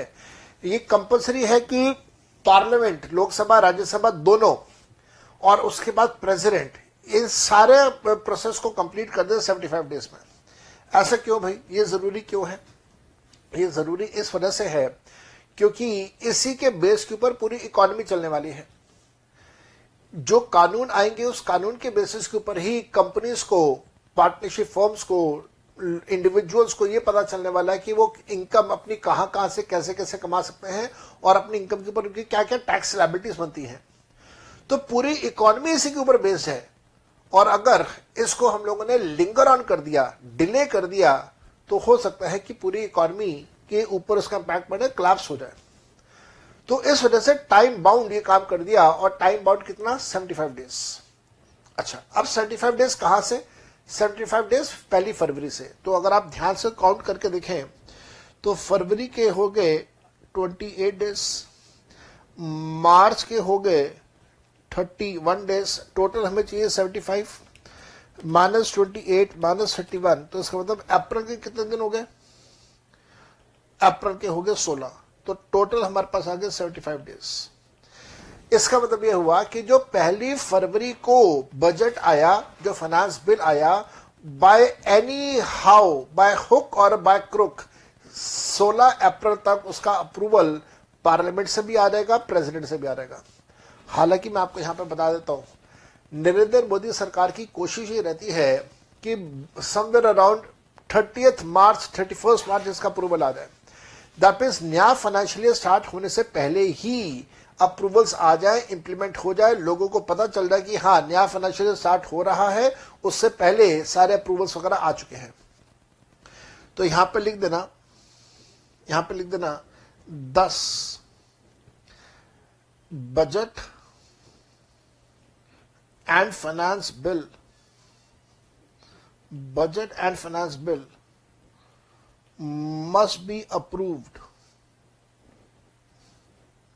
latest by 16th of April.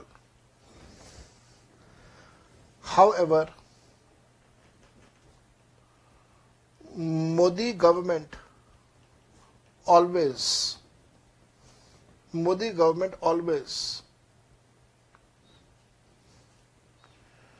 makes it sure to approve, to get all approvals on या before 31st मार्च। तो 31 मार्च तक सारे अप्रूवल्स आ जाए। मोदी सरकार की हमेशा कोशिश ये होती है और 16 अप्रैल तक वो लोग वेट करते नहीं है, वो कहते हैं भाई 15 दिन और जल्दी से काम करो और इसके सारे अप्रूवल्स जल्दी से करो। ऐसा ट्रेंड मैं पिछले 4-5 सालों से देख रहा हूं। ठीक, अच्छा, अब आपके मन में एक बात आ रही होगी, सर जो बजट 2022 में आएगा क्या वो हमारे एग्जाम के लिए अप्लाई होगा? ये आप में से बहुत सारे स्टूडेंट्स के मन में चल रहा होगा।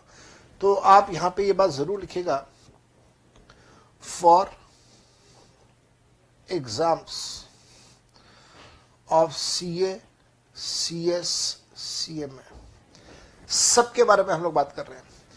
जो आपके CA, CS, CMA का एग्जाम है, इसके अंदर जो बजट है, जो कि बाद में फाइनेंस एक्ट बन जाएगा,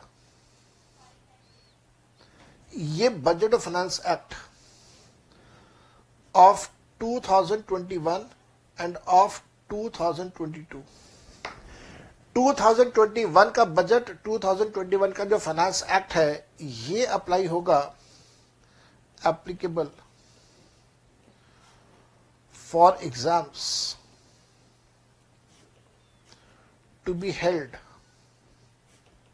इन 2022, to be held in 2022। और जो बजट 2022 का होगा, ये अप्लाई कब होगा, applicable for exams, applicable for exams to be held in 2023। मैंने सारी बातें बिल्कुल ठीक ठाक लिखी हैं। 2022 का जो बजट होगा वो 2023 के एग्जाम में अप्लाई होगा। 2021 का जो बजट है वो 2022 के एग्जाम में अप्लाई होगा। अब आप देख लो आप कब एग्जाम दे रहे हो। Are you appearing in 2022 examination?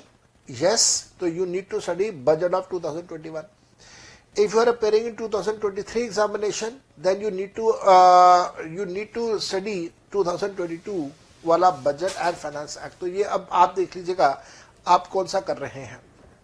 मैं प्राइमरली मेनली फोकस करूंगा 2021 फाइनेंस एक्ट, 2021 बजट, और मेरी इन क्लासेस के दौरान अगर 2022 का बजट आ जाता है तो फिर मैं 2022 का बजट भी आप लोगों के साथ जहां जहां पे रेलेवेंट होगा वहां पे मैं आपके साथ वो भी डिस्कस कर दूंगा। तो मैंने अभी तक आपके साथ क्या क्या डिस्कस किया? मैंने अभी तक आपके साथ डिस्कस किया components and structure of income tax, जिसमें पार्ट ए मैंने आपको करवाया इनकम टैक्स एक्ट 1961, और उसके बाद मैंने करवाया एनुअल फाइनेंस एक्ट, जो 2 पार्ट्स आपके पास होंगे। अब आप लिखिएगा third part, income tax rules. Income tax rules 1962।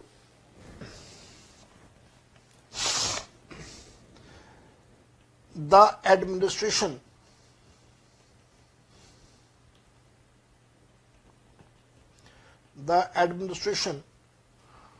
of income tax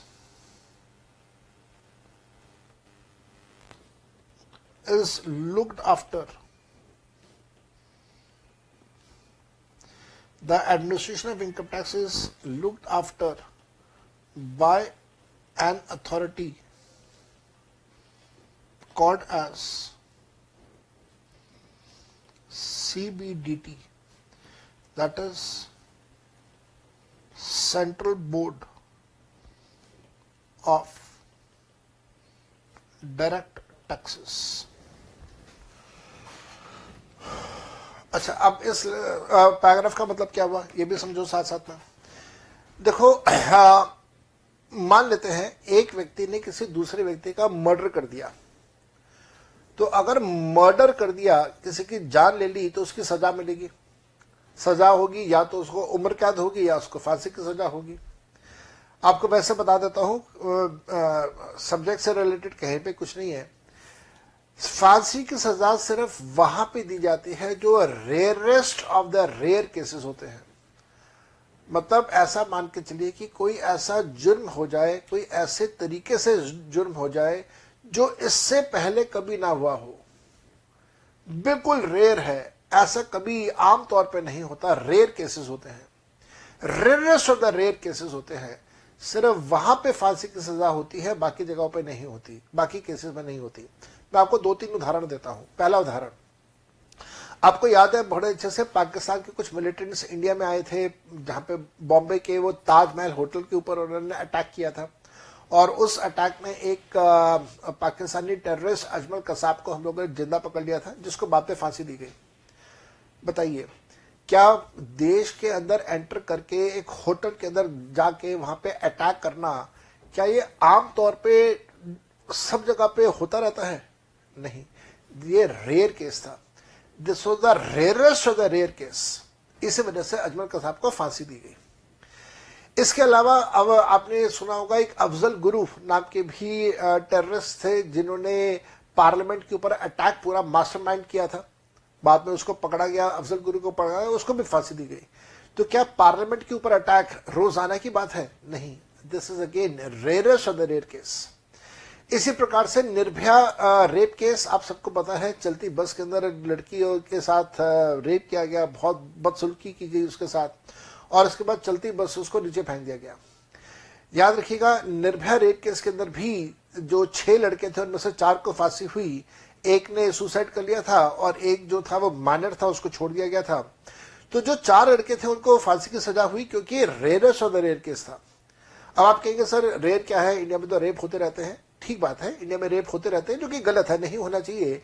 पर इसके अंदर रेयर ये था कि जिस तरीके से रेप किया गया, जिस तरीके से रेप किया गया और जिस तरीके से उसके साथ बदसलूकी की गई, जिस तरीके से उसके बॉडी पार्ट्स को मैं एक्सप्रेस भी क्या करूं और कैसे करूं।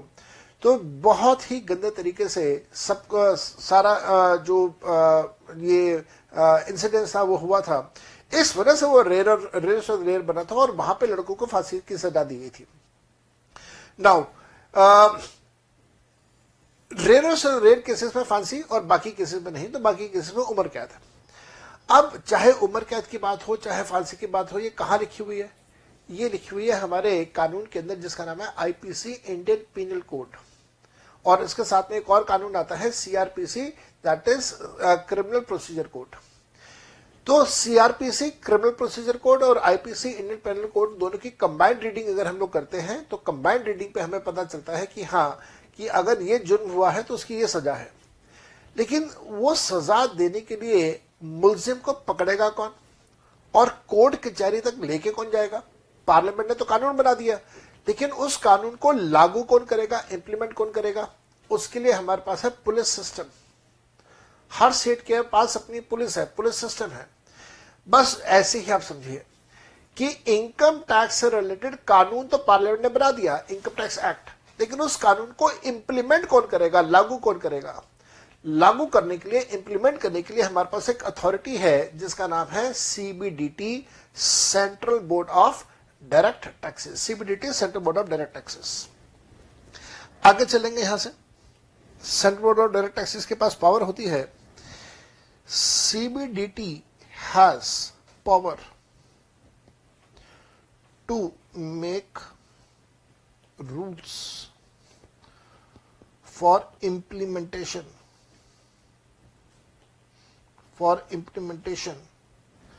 has rules for the implementation of act. कौन सा act? Income tax act. For the implementation of income tax act. तो इनकम टैक्स एक्ट को इंप्लीमेंट करना है, उसके लिए रूल्स बनाने की पावर सीबीडीटी के पास है। These rules are called as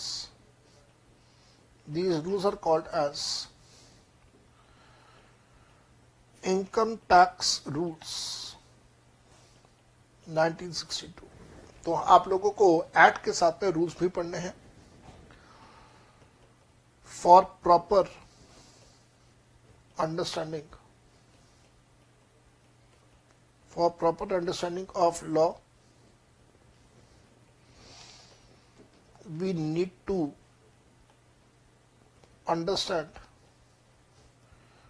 act and rules. तो आपको रूल्स भी करने हैं, आपको एक्ट भी करना है प्रॉपर अंडरस्टैंडिंग के लिए। इसके बाद हमारे पास आते हैं कंपोनेंट्स की बात कर रहे हैं। इसके बाद कंपोनेंट्स में हमारे पास नेक्स्ट कंपोनेंट जो आता है वो आता है circulars and notifications. Circulars and notifications. किसी कानून में कोई आपने डाउट्स को दूर करना है, कानून में कोई प्रॉब्लम आ रही है, कानून के इम्प्लीमेंटेशन में कोई प्रॉब्लम आ रही है, तो उसमें कोई डाउट्स आ रहे हैं, तो उसको दूर करने के लिए क्लैरिफिकेशन दी जाती है बाय सीबीडीटी। तो CBDT issues circulars to clarify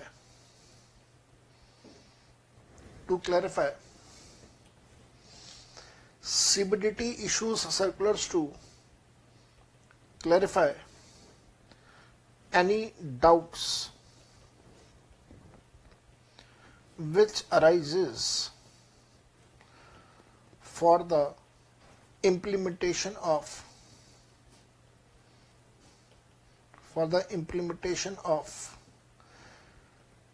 any section और रूल। कोई सेक्शन है, कोई रूल है, उसको इंप्लीमेंट करने में कोई दिक्कत आ रही है, परेशानी आ रही है, तो उस दिक्कत और परेशानी को दूर करते हुए सर्कुलर्स इशू करते हैं बाय सीबीडीटी। तो एक तरह से क्लैरिफिकेशंस हैं जो वो दूर करते हैं। These circulars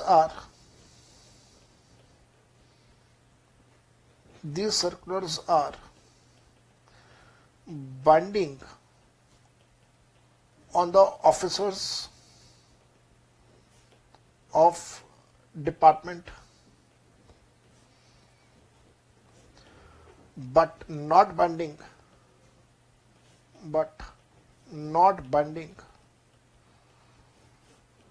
on SSC। Binding का मतलब क्या हुआ? बाइंडिंग का मतलब हुआ कि फॉलो करना कंपलसरी है। कि ये फॉलो करना कंपलसरी किसके लिए होगा? ये फॉलो करना कंपलसरी होगा उसके लिए ये फॉलो करना कंपलसरी होगा जो कि डिपार्टमेंट का ऑफिसर है। डिपार्टमेंट के ऑफिसर के लिए तो ये कंपलसरी है, लेकिन क्या एसएससी के लिए कंपलसरी है? Answer is no. मन में बात आती है साहब एसएससी कौन है? कई बार ये मन में बात आती है सर एसएससी वर्ड का क्या मतलब है?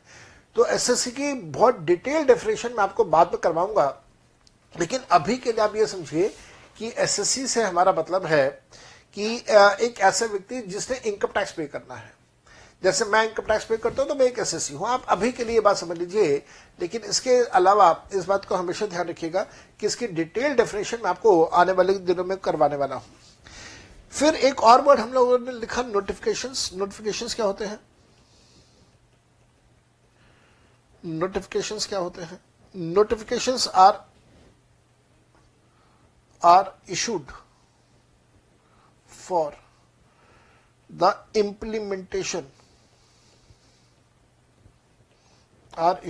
implementation of any provision of act या rules। notifications can be issued by government और बाय सीबीडीटी। तो सीबीडीटी और गवर्नमेंट दोनों जो हैं वो नोटिफिकेशन वगैरह इशू करते हैं। तो हम लोग यहाँ पे डिस्कशन कर रहे हैं what are the structure, what are the components of the tax law. तो अगर आपने टैक्स के सब्जेक्ट को अच्छे से पढ़ना है, समझना है, तो आपको किन किन चीजों का ध्यान रखना है? आपने सबसे पहले इनकम टैक्स एक्ट पढ़ना है। इनकम टैक्स एक्ट के साथ साथ में आप लोगों ने इनकम टैक्स रूल्स पढ़ने हैं। एनुअल फाइनेंस एक्ट आपने पढ़ना है। एनुअल फाइनेंस एक्ट के बारे में मैंने बताया 75 डेज की मैंने आपके साथ पूरी बात करी। उसके साथ साथ में मैंने आपको कहा कि आपने इनकम टैक्स रूल्स पढ़ने हैं। रूल्स क्या होते हैं वो मैंने बताए। रूल्स कौन बनाता है वो मैंने बताया। सर्कुलर्स एंड नोटिफिकेशंस आप लोगों ने सीखने हैं, पढ़ने हैं। सर्कुलर्स क्या होते हैं ये मैंने आपको बताया। नोटिफिकेशंस क्या होता है वो मैंने आपको बताया। और फिर last and not the least, और क्लास को भी हम लोग वाइंड अप करेंगे। इसके बाद हमारे पास पॉइंट नंबर ई है हमारे पास लीगल डिसीजंस ऑफ कोर्ट्स। कई बार जो कंट्रोवर्शियल इश्यूज होते हैं उन कंट्रोवर्शियल इश्यूज का जो समाधान है वो कोर्ट डिसीजन से हमें मिलते हैं। Sometimes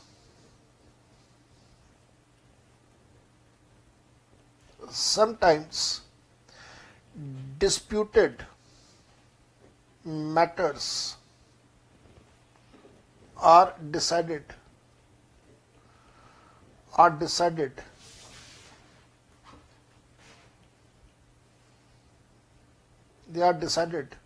by courts, that is High Court, Supreme Court,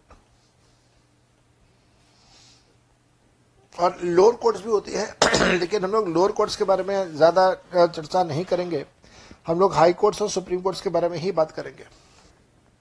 Sometimes disputed matters are decided by the courts, that is high courts and supreme courts, and their judgment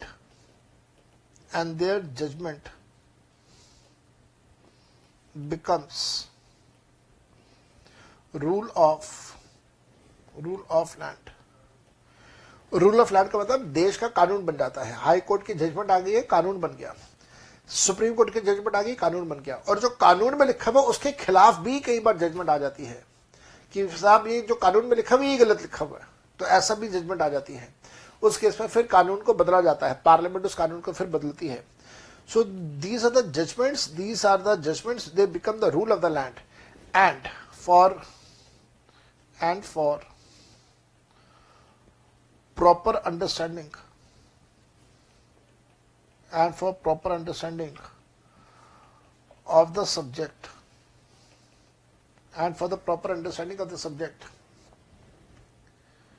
we need to understand and implement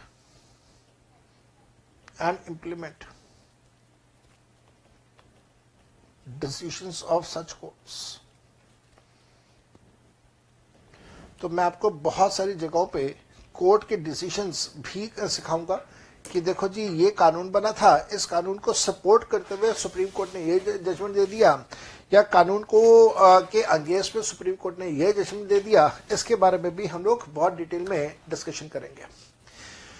तो यहाँ पे हम लोग आज अपनी first class को wind up कर रहे हैं। आज की क्लास के अंदर मैंने आपके साथ कोई भी सेक्शन, कोई भी चैप्टर, कुछ भी डिस्कस नहीं किया। मैंने आपके साथ तो सिर्फ डिस्कस किया है बेसिक्स, जो कि किसी भी सब्जेक्ट को स्टार्ट करने से पहले के बेसिक्स हैं। आप ऐसे मान लीजिए कि ये चैप्टर 0 है।